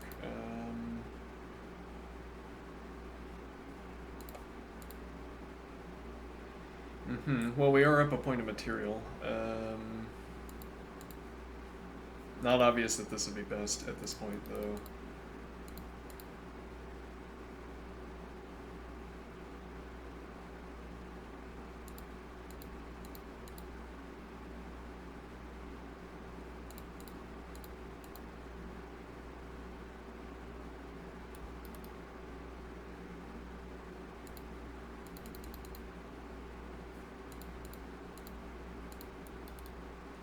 Loop back around. If you advance here, then we would have to play bishop back. But that would just be a better version for white, I think.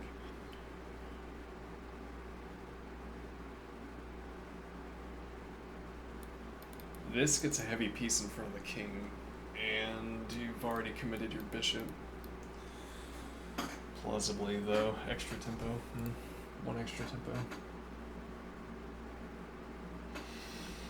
Though, actually,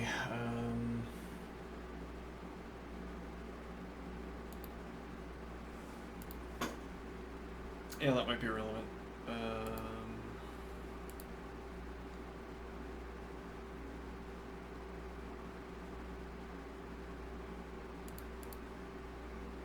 Yeah, there's pawn pressure here otherwise.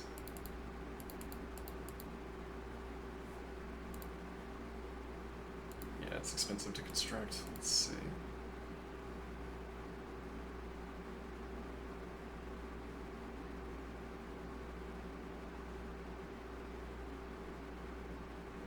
Well, you don't have time to challenge with the bishop. Nor here, yeah.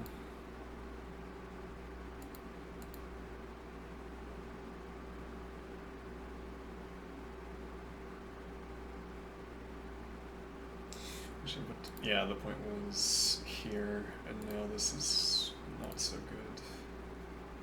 Winning pressure against this as well. King could drop back to G1.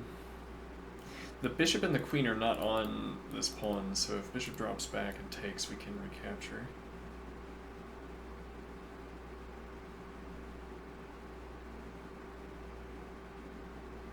And then we're trying to stabilize. Well, king back to G1 and bishop G2, bishop G3, queen F2 is impervious to attack. So I guess.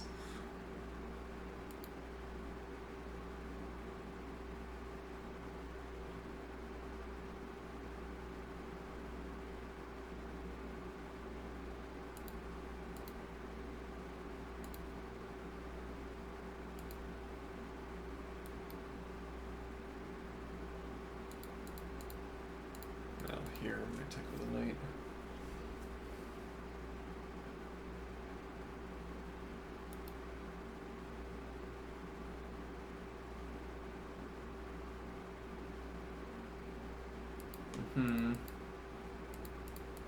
Maybe not.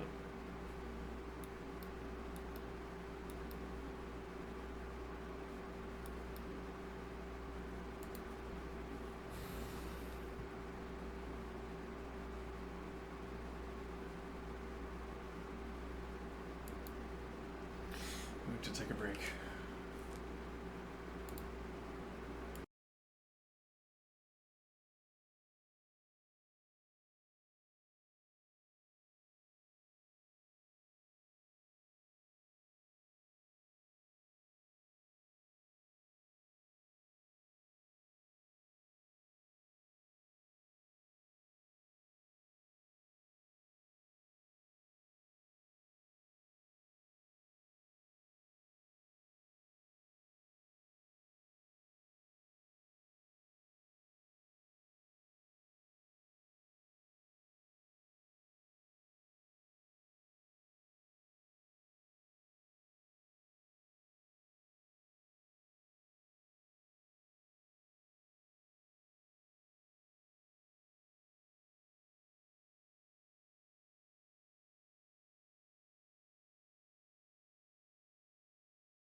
Yeah, this pawn advance doesn't claim the initiative. It doesn't make the game about black's pawn advance because it's weakening these two advances. So I'm thinking, well, really? Well, this advance is weakening these two advances.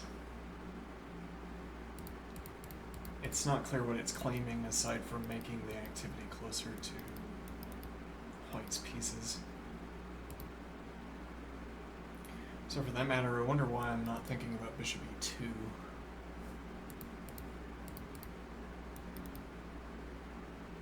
Immediately. Bishop e2 is also committing myself to f3, where knight on f3 is participating.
This doesn't come with any effect.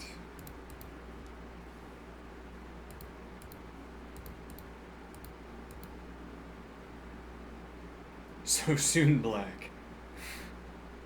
Round 2 so soon. But we just resolved our pawn conflict, and now we're going to do it again. Okay. Yeah, this makes h3. Takes h3 away.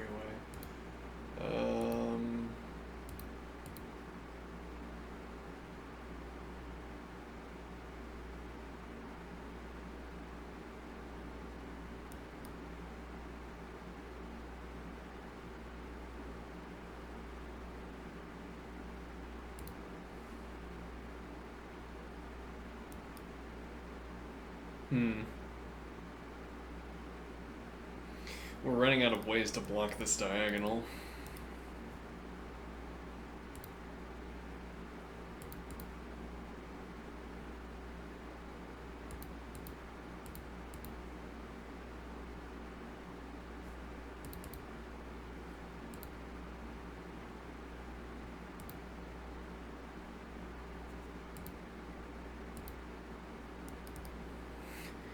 Diagonal blocked.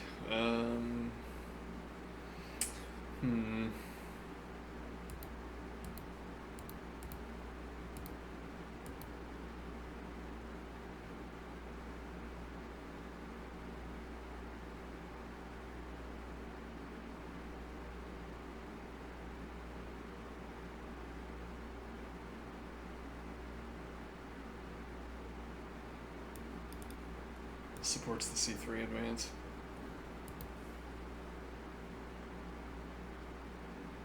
Interestingly, now you're pressuring onto h3, so you don't have knight or rook support. And I'm the gatekeeper, so I can wait until I have defense for g3. Ostensibly.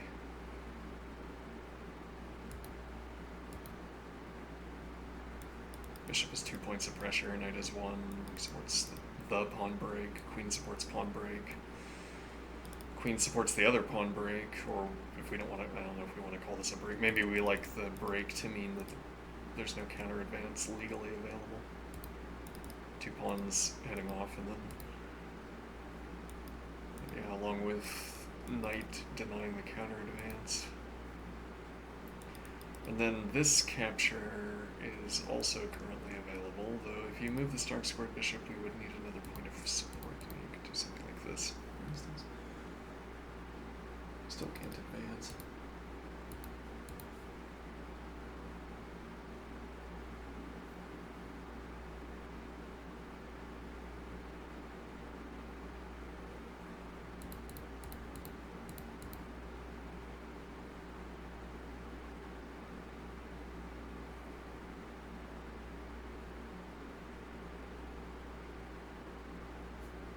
Defends here at the end, so takes, something takes, and then bishop takes is unavailable.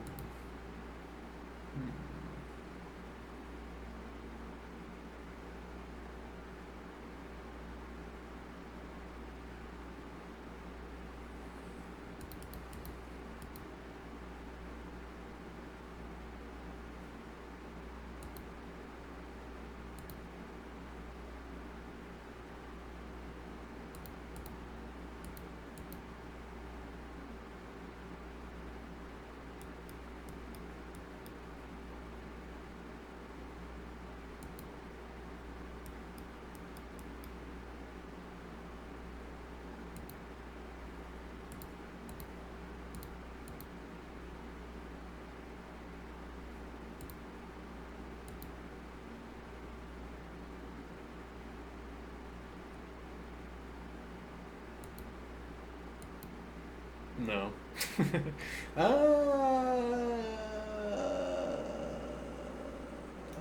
Upgraded to a maybe.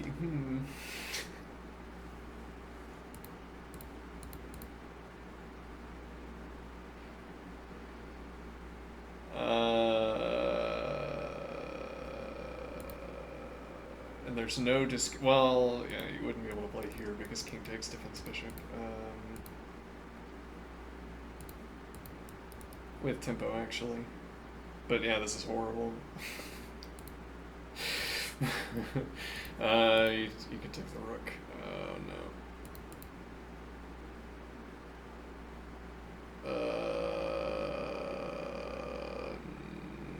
With tempo, knight defends the pawn. If you take check.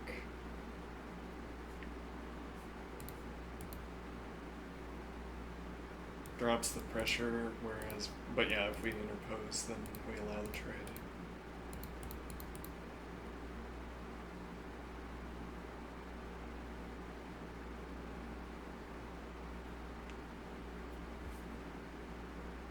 Maybe not losing.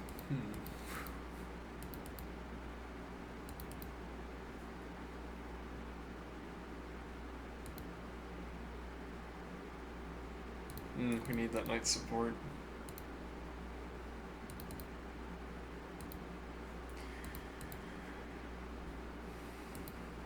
Yeah, this immediately. Oh, we don't have to take. Interesting, this is a fork. And then this pawn is covered, so takes rook b8. Yeah, we don't have drop back to a5 though. So if you play bishop back, though that has its own problems, I think. No, well, actually, yeah, its own problem is that I can do this. Yeah, so if you drop back to cover b7, your rook is stuck.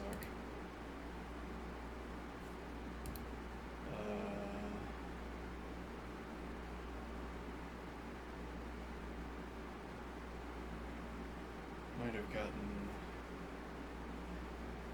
Yeah, that we have to take. We can't allow any other pawn outcome. Well, no, I mean, we can allow the opponent to advance, so we don't have to make a decision here. Well, maybe we can allow the opponent to advance if we play this with bishop support. Oh. Actually, I'm not sure how this works out.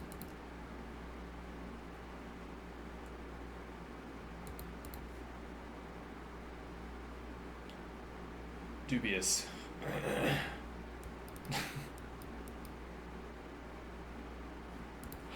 Hmm.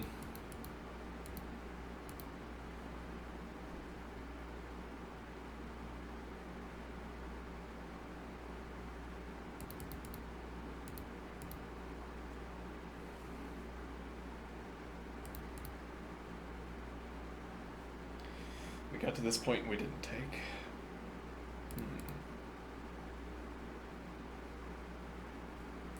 Retains the blockade, drops the blockade, but we're a pawn up. No advance. Adequate.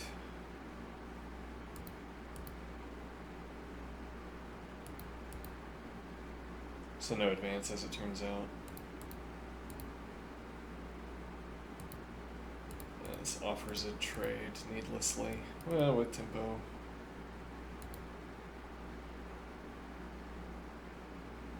Tempo being sort of the common good, the currency, reclaimed tempo.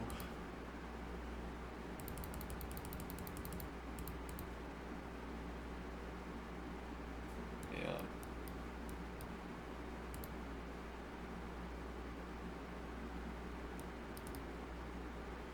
Not fond. Bishop is blocked over on d1, so we don't have the castle.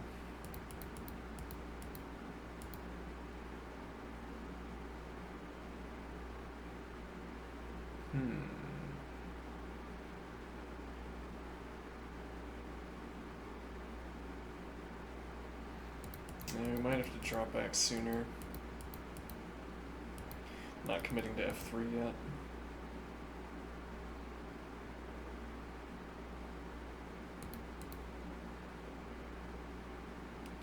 Yeah, that seems a little bit strange to go in that direction.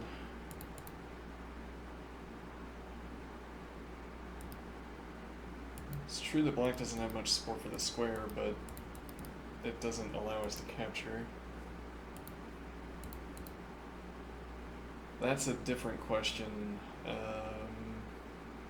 Quite a different question.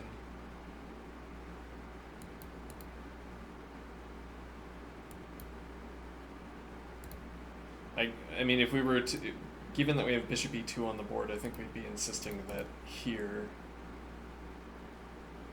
Though that's hard to justify because we don't have knight e2 available.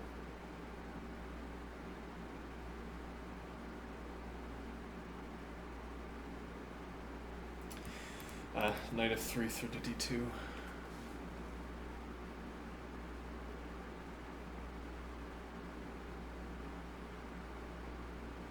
Knight f3 and castling kingside is available immediately.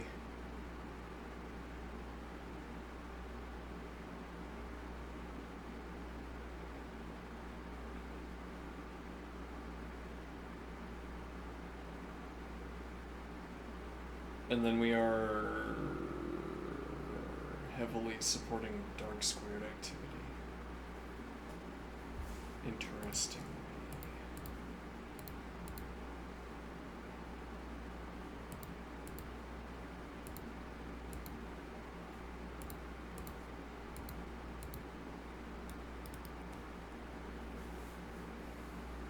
Can't do that. Yeah.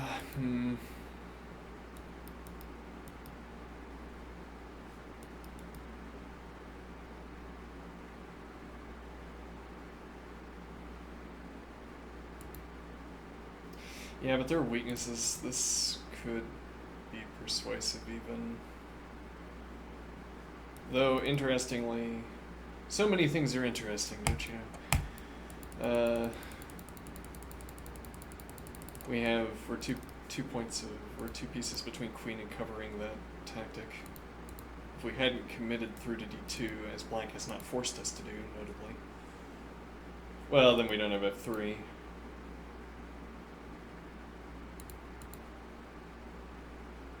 Could be.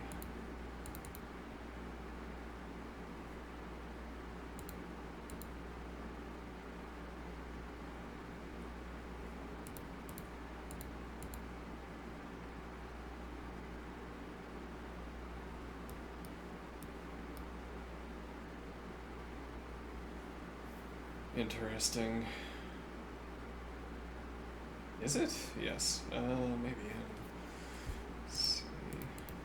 Develops king naturally.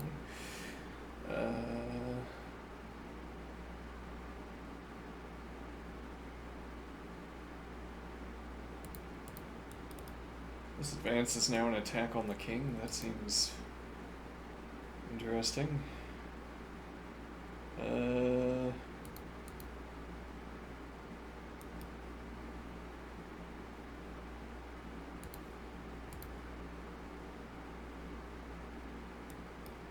Peace support for these two dark squares, and this is one of, well, yeah, both of these moves target.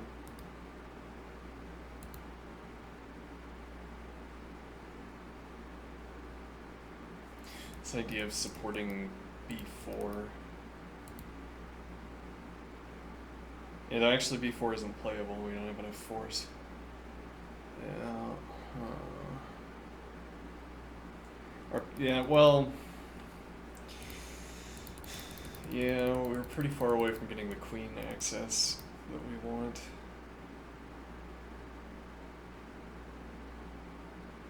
Well, we could always try to... Yeah, well, notwithstanding the king shouldn't be on f7 probably, but we could always cash in here instead, and now rook can support either of these 2 pawns. So actually, this is... I don't like this usage of the rook. If we have to play a3, these 2 bishops looking down the diagonals. I can try to get the king over to b2 to supply the points of defense. Rook would still be free to go to c1. We're also storing range for the queen.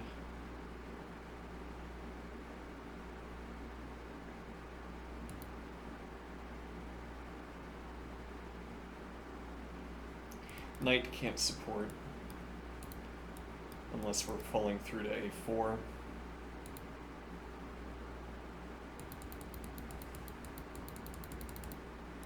Knight e1 through to knight c2 can defend a3 but not b3.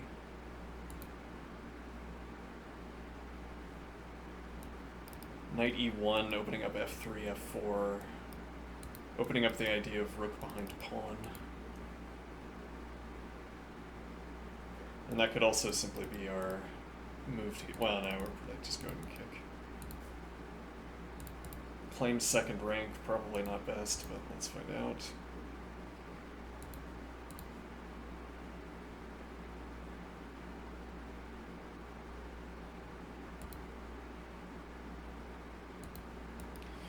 Yeah, supports this advance and we want immediately to move the knight is not ideal.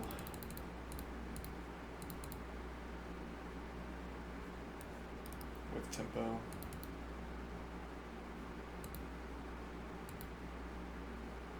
Opening up knight d2.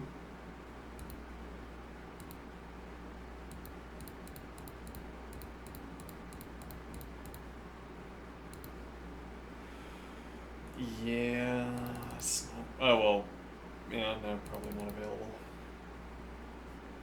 This capture's fine. We could drop back in this direction. That doesn't seem so good. Having committed our king to c2.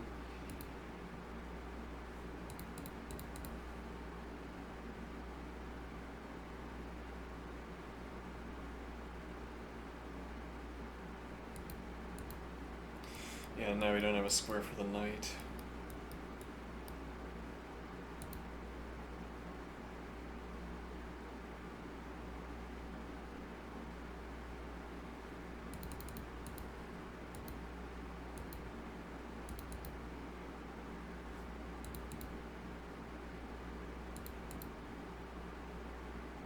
Here we haven't committed the king through to c2.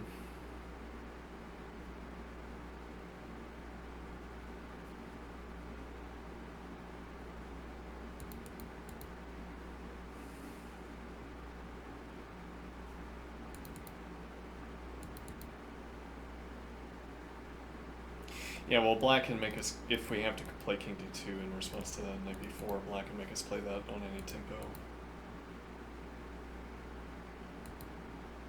Up to back here, interestingly, we still don't have a play other than king d2.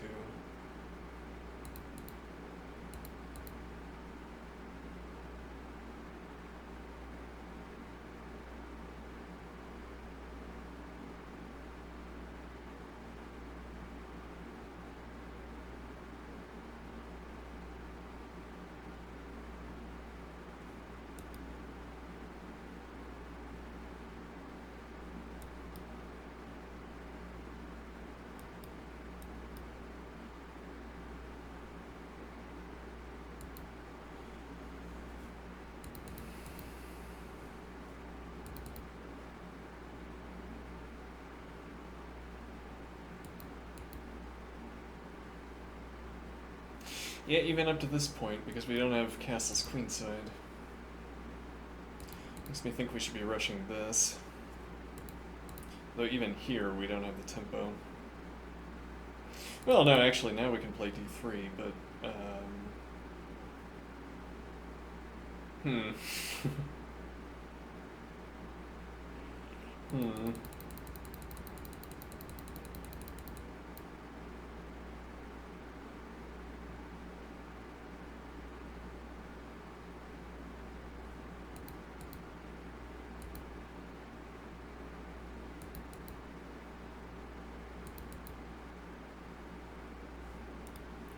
Yeah, the knight got to d1 quite early.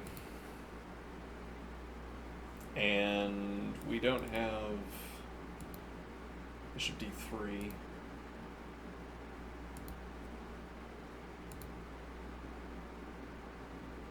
We could, however, play c3.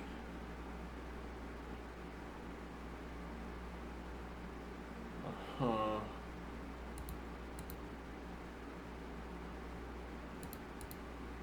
So we answer this pressure against c2 by playing c3.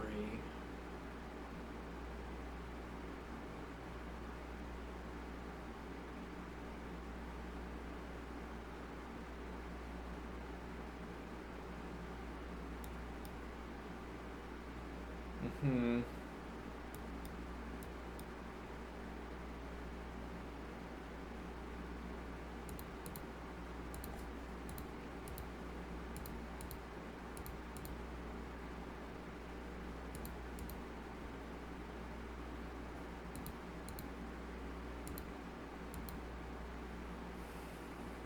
Doesn't work.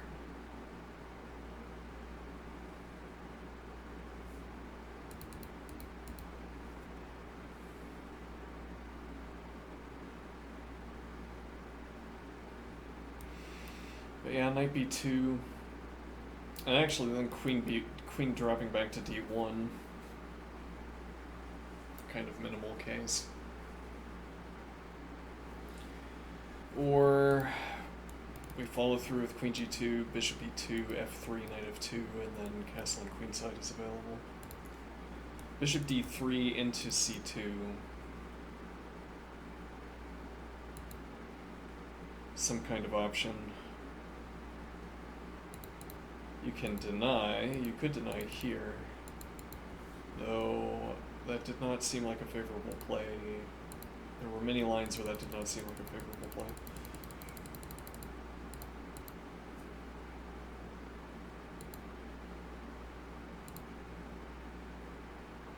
I'm running out of energy a little bit here. Oh, but actually I haven't had that much of my coffee.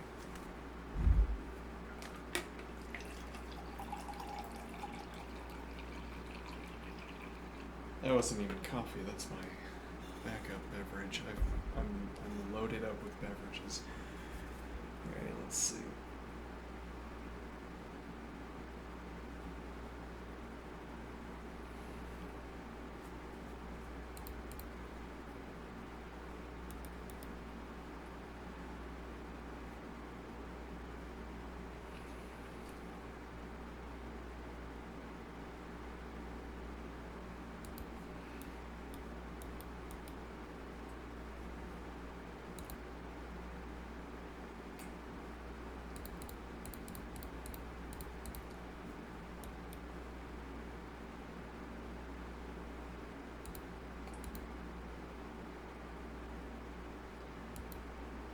Actually, you probably don't want to allow that trade.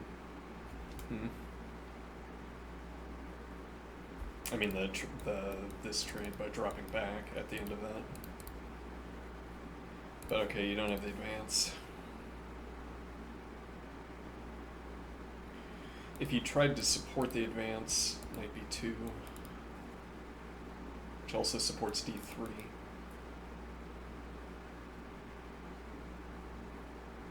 And after d3, bishop d2, we can castle queenside, king c2. We could also drop bishop back through d1 to c2, castles queenside, move the rook, and then bishop d1.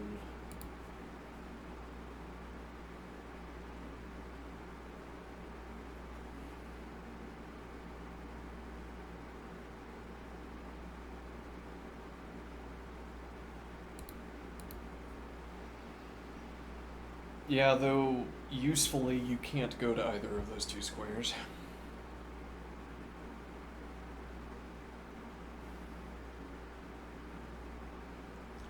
Whether we can maintain that state of affairs. Well, this might be a point.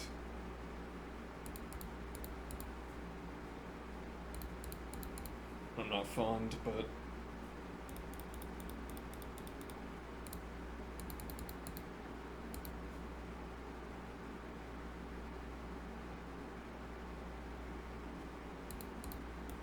with king f2, though, same idea.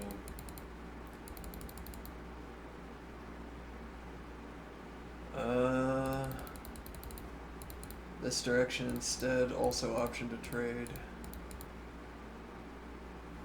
Looks playable. Bishop d2, castles queenside, or bishop b2, castles queenside, bishop c2, f3, gains queen access to second rank. Depending on state of the minor pieces. So f3 defended by knight, and we could choose to play any queen move before we committed to knight e2. Or not move the queen.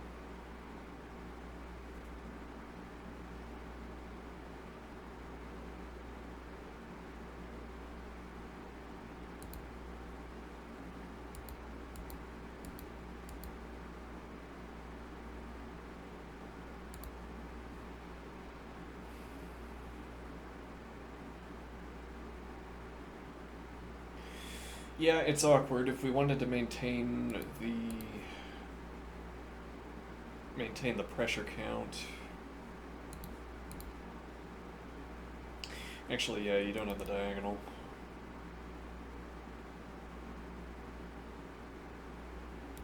Can't be queen that allows the knight to land here. It had to be bishop. And without this advance, you'd have to redirect the bishop and have queen recapture on the bishop to cover the square for the knight.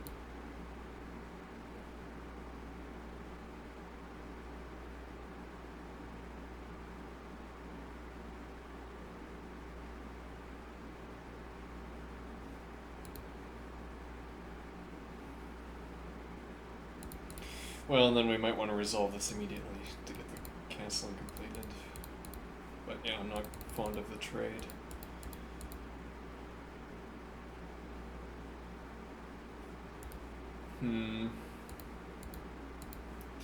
That's because of c3. I guess we're certainly already committed to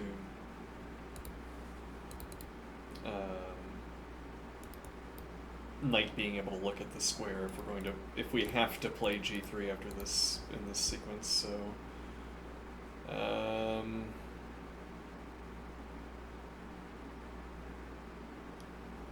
you give this to black. Yeah, kind of a different game though.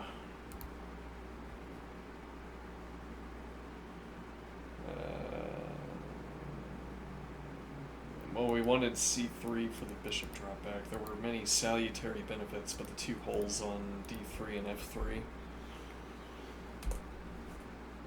were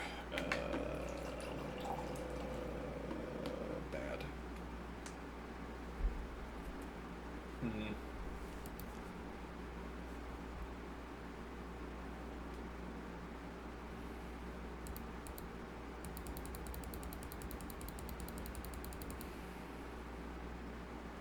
Unprovoked, though now you don't need the defense. This speeds up the fianchetto.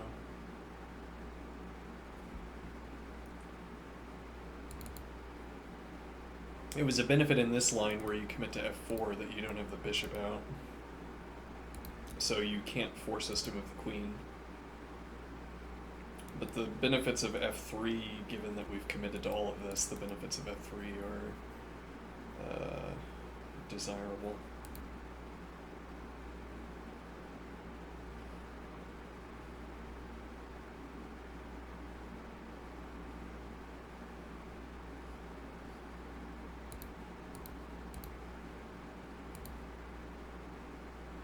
Nope, we would have to prepare that with rook b1, I suppose. No.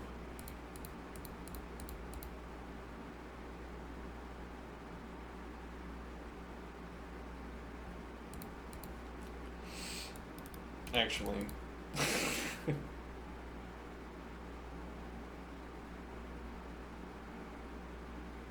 Hmm. It doesn't work anyway. Mm.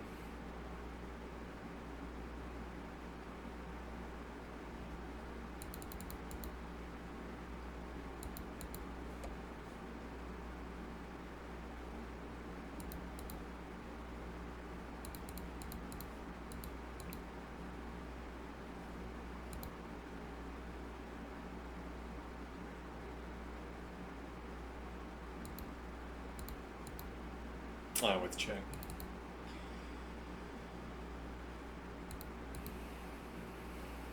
Yeah.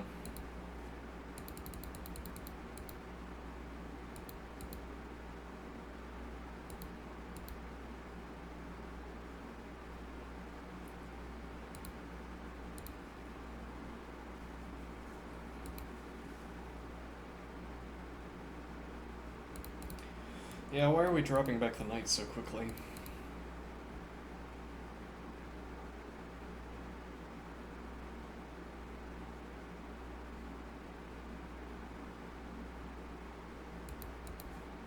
And if you don't develop the knight, but you still have this tempo. Advance, and then knight pressure. No, it doesn't work. We need knight b1.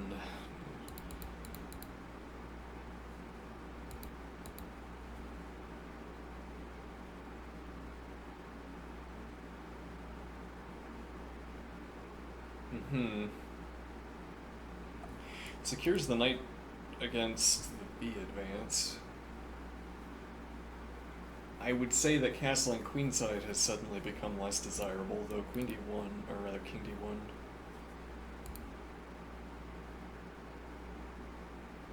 And the point is that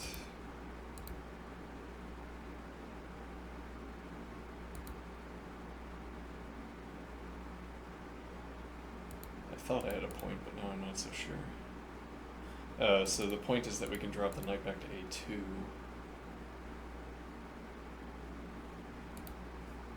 Uh-huh.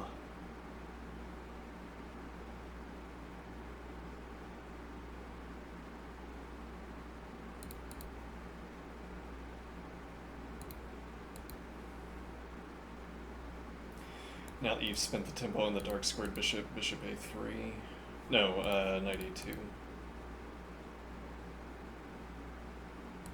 Advancing works. No, I guess it doesn't because here. And then the advance, exposing bishop to knight, we can capture.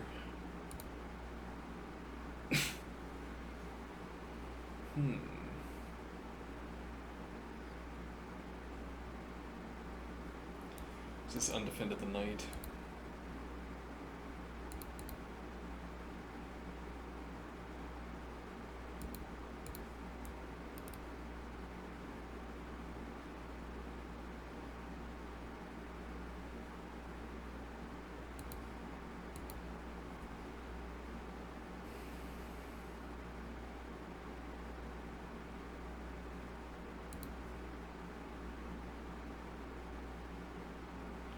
I doubt there's anywhere useful where we can stick this.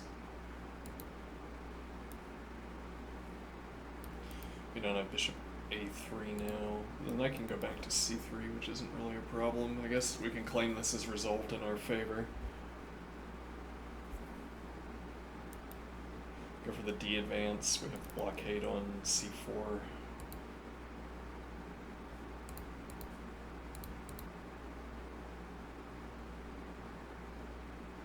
Probably our opponent's going for a rook trade, declining it.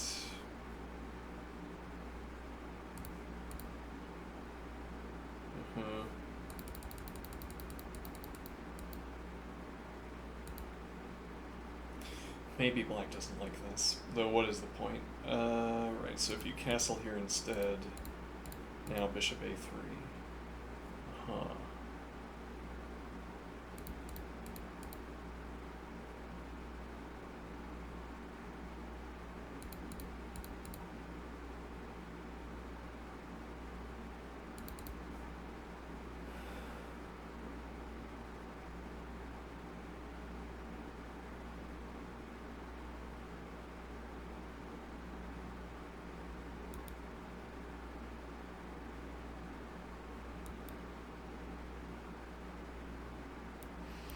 Yeah, well, you'd have to drop a point of pressure.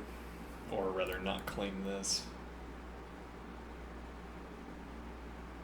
Before we could.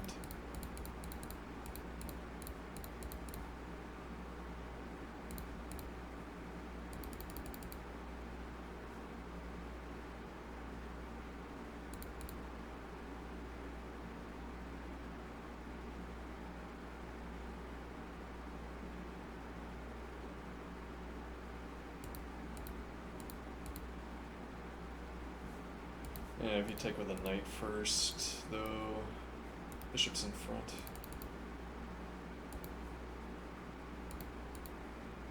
Uh-huh.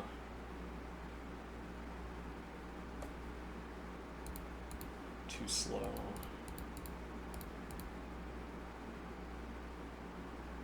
Maybe not.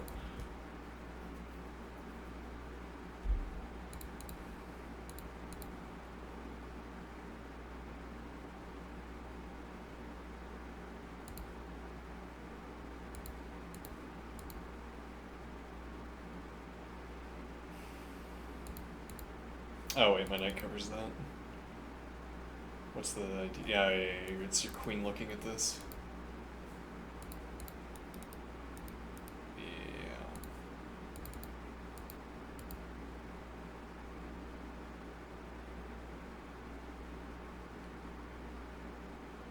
Interesting. If I lock in this direction so that the bishop can't look at b3, rook b3.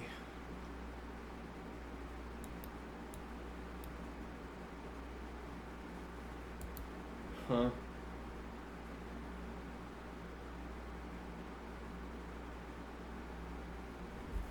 Bishop e2 castles kingside. King d2.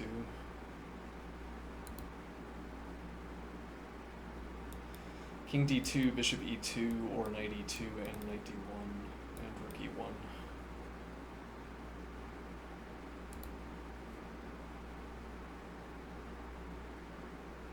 Uh-huh.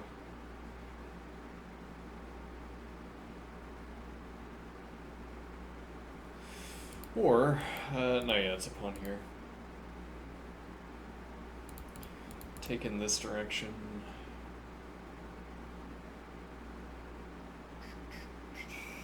I guess we're still looking to play knight in now this advance.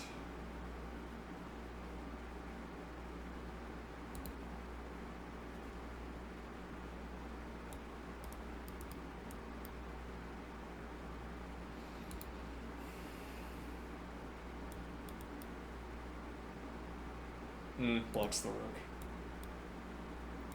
Advance, counter advance. Try to get d3 for the knight. Or knight c3, covered by knight, with the relevant tactical state.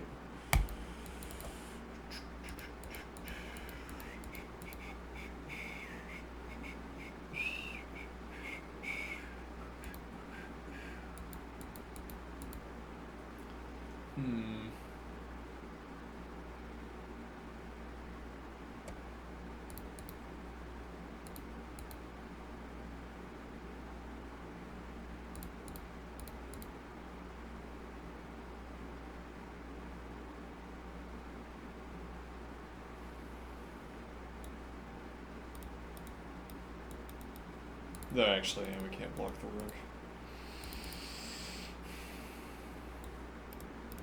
Queen's opened up onto the diagonal. Though actually, we could claim that's bad for white.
This is ill-supported. Well, actually not ill-supported, no.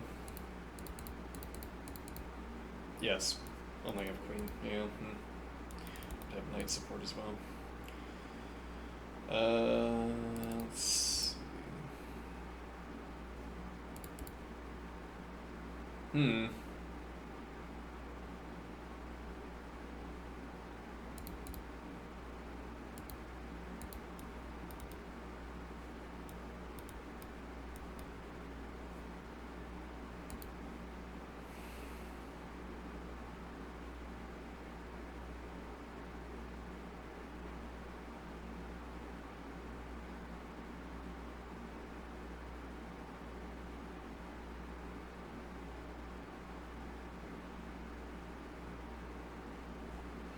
Yeah, actually, bishop d2 with defensive b4 instead of bishop a3.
At last.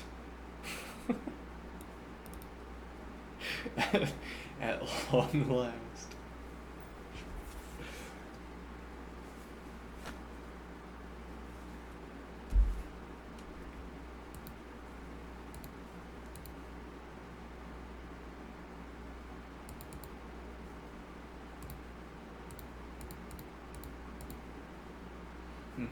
Activating my knight for me. Though actually the knight's undefended. We can't move it.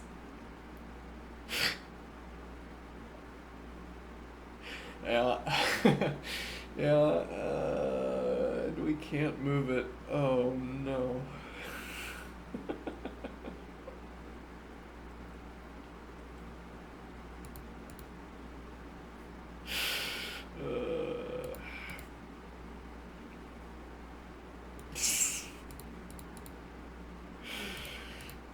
Not today.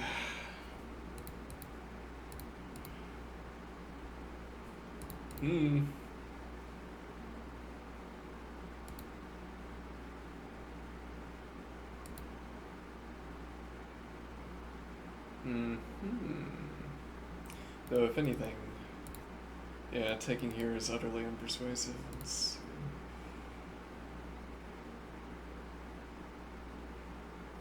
Oh.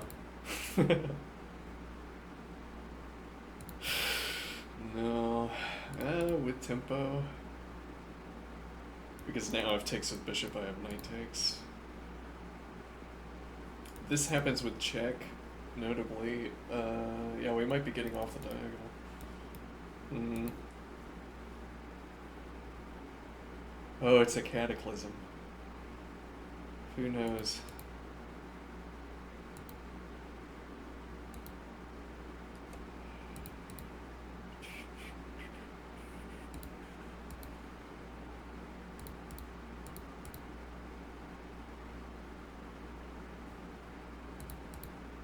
Hmm.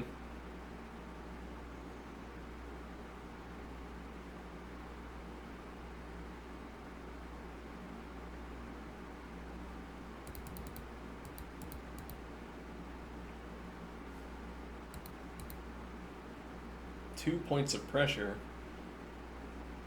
For free. I don't know, this is hanging. Actually, this takes with defense. Hmm.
Then if anything, this is arguing for c3 where rook defends b3. Might be more sensible. Have I committed a knight move earlier? No, this is the first.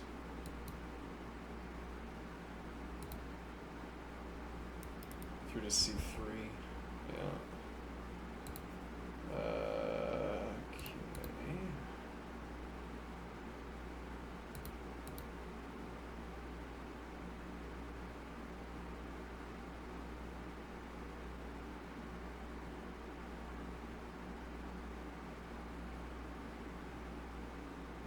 The fanciful idea that, well, yeah, so if you commit in this direction and we play rook b1, the idea is that there's a way that's slow enough that we finish our queenside development. There's a way for black to develop that's misdirected. Like if you rush castling here.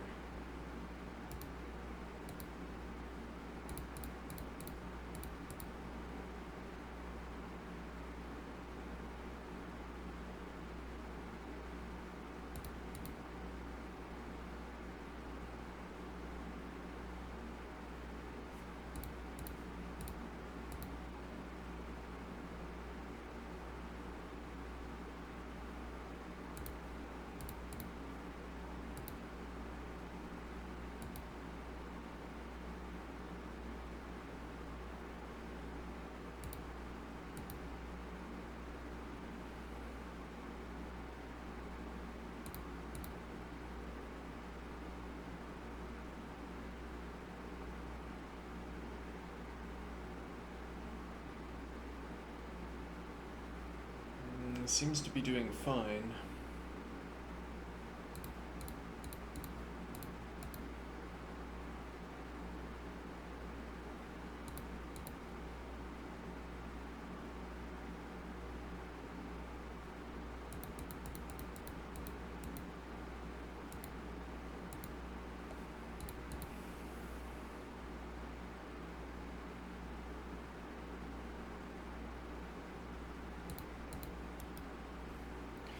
interesting. Because if we do this... Well, we're not obliged to take, actually. We can set... Depends on what we mean by obliged. The 92 targets C3 as well.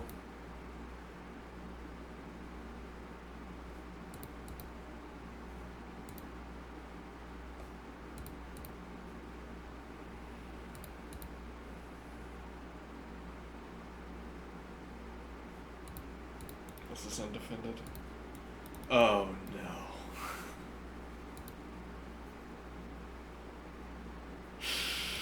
Oh no, I was punished.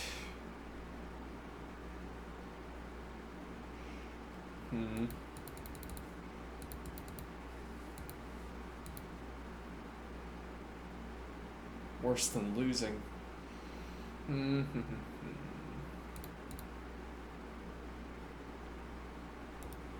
It's already winning pressure.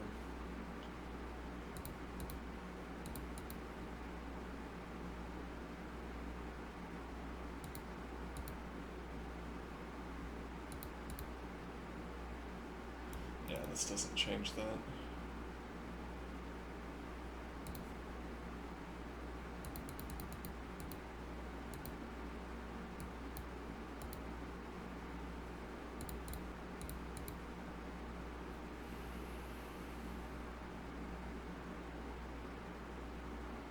Oh, the shame if I have to play queen back to d1.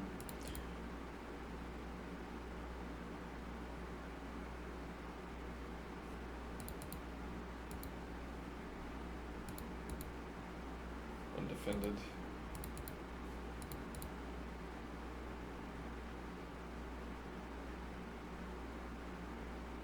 What does this actually accomplish? So let's say you castle here.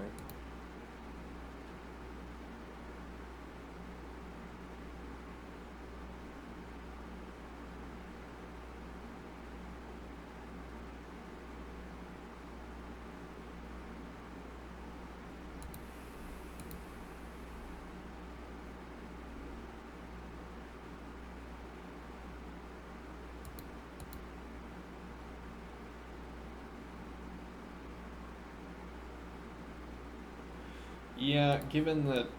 Yeah, then the other knight can go to e2. I don't have to commit to this turn either.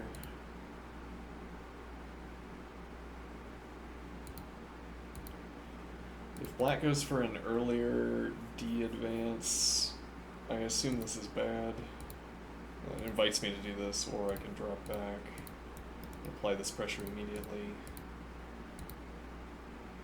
Opens up king f2. Opens up king d2 maybe.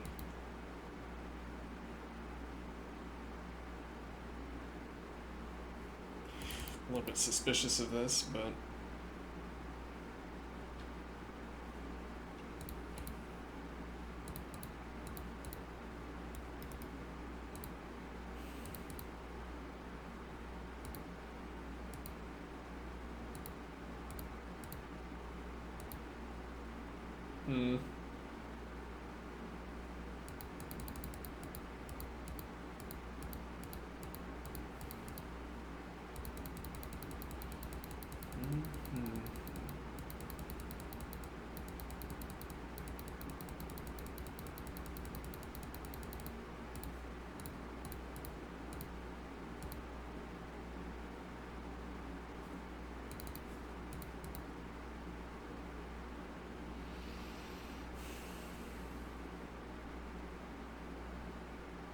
The only drop back this facilitates is back behind d3.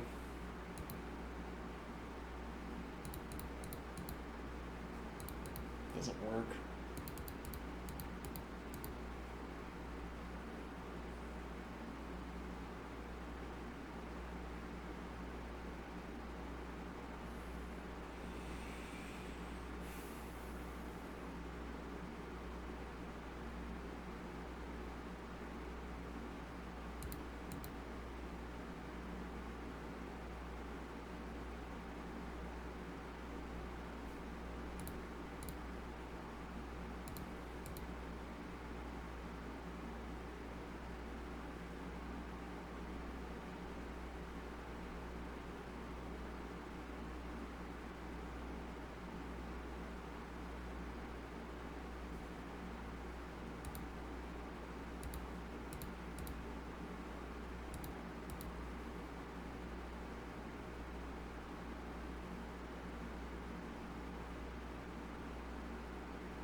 opens up bishop d3.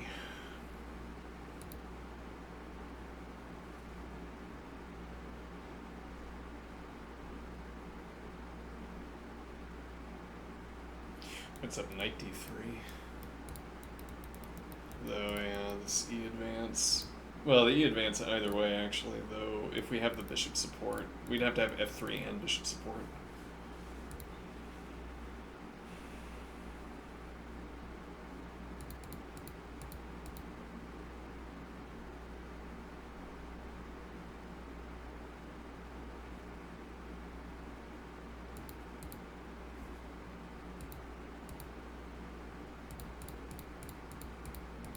Yeah.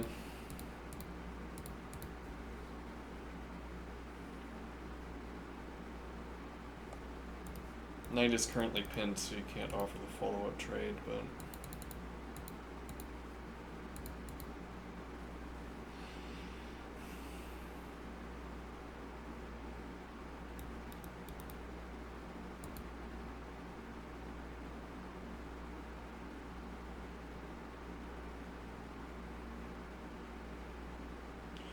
So if white can spend a tempo playing bishop g2, or rather queen g2, bishop d3 becomes available. Why have we committed the knight?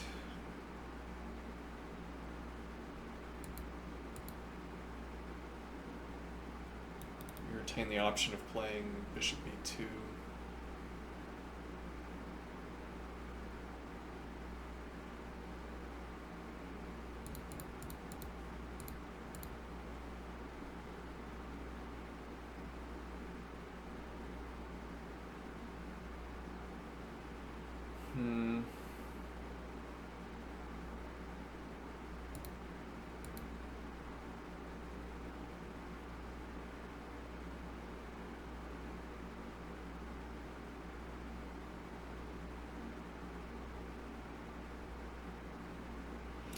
We're gonna launch F, maybe.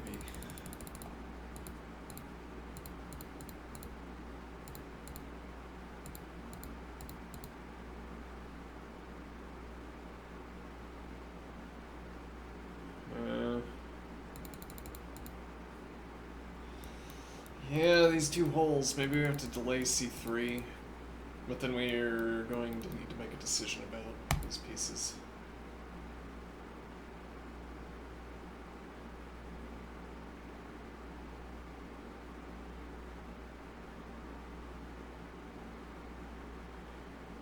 Or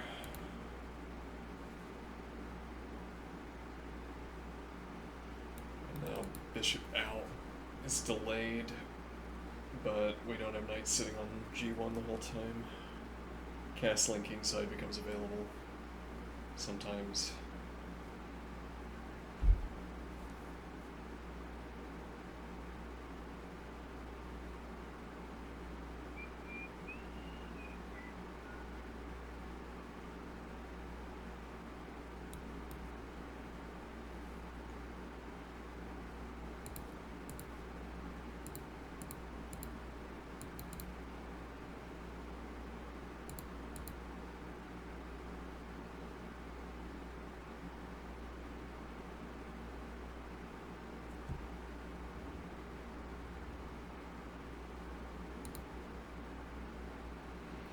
Are we ever going for a d4 advance?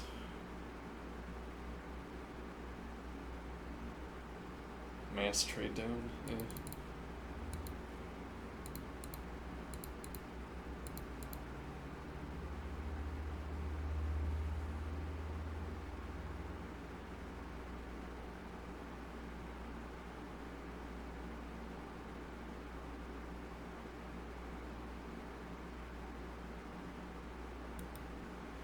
Only bishop looking at this. Only bishop looking at d3. Unless we follow through with knight b2.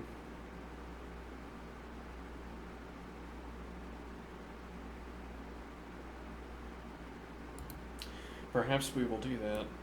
Also supports d3, which opens up the dark squared bishop development.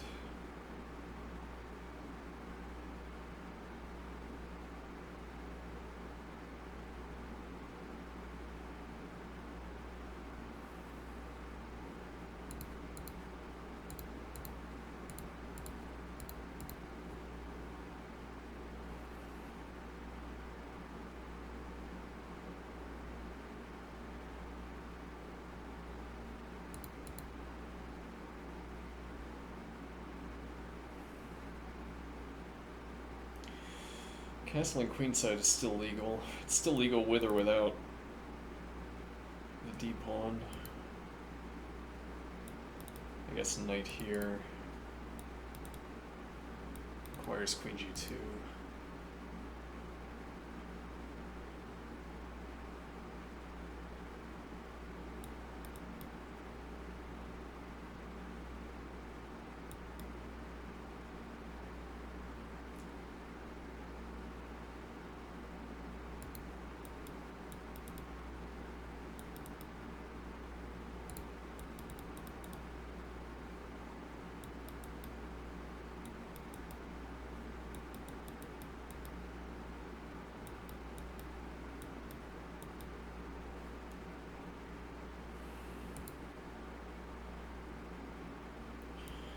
Eyes on the diagonal. Here, yeah. Oh no, we had to get in queen g2 at some point. Back here. Gives black another tempo, and black is already not playing so fast.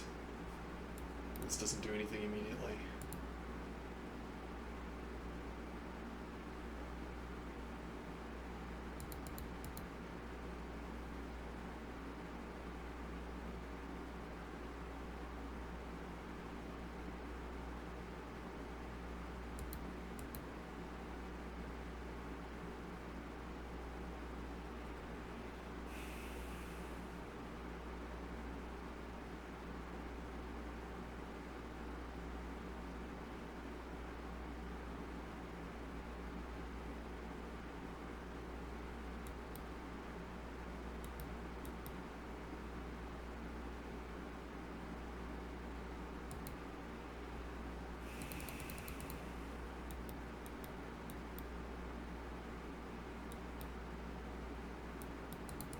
I'm losing it. I think we're gonna call it for today.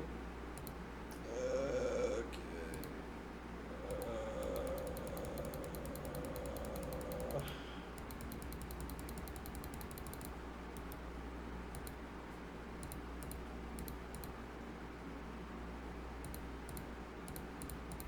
Doesn't work.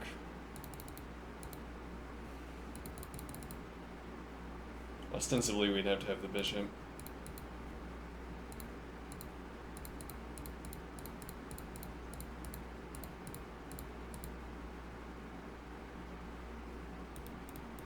We did it. We did it, team.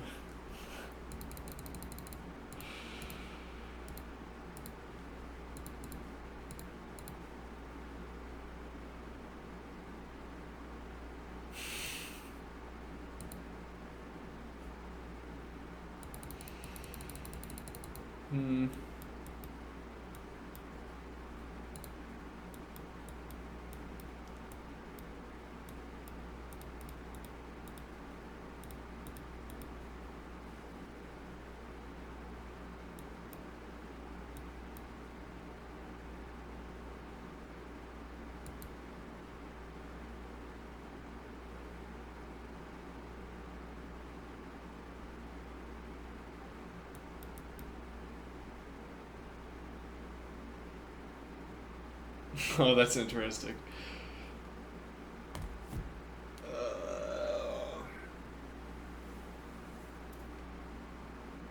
In our slowed down form of chess, where we have two furzes instead of bishops, you can promote or demote your furs to a pawn.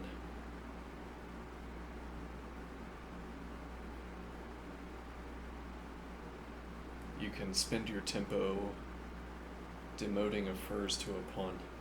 Or maybe it doesn't even cost a tempo.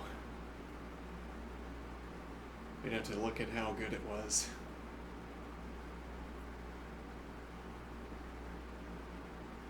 Well, so I mean, if you could march a furs to the 7th rank, and you convert it into a pawn, and you get, I don't know, whatever the best pieces. We're taking the queen out. Our slower form of chess is not going to have the queen, so I don't know what the promotion piece would be, but...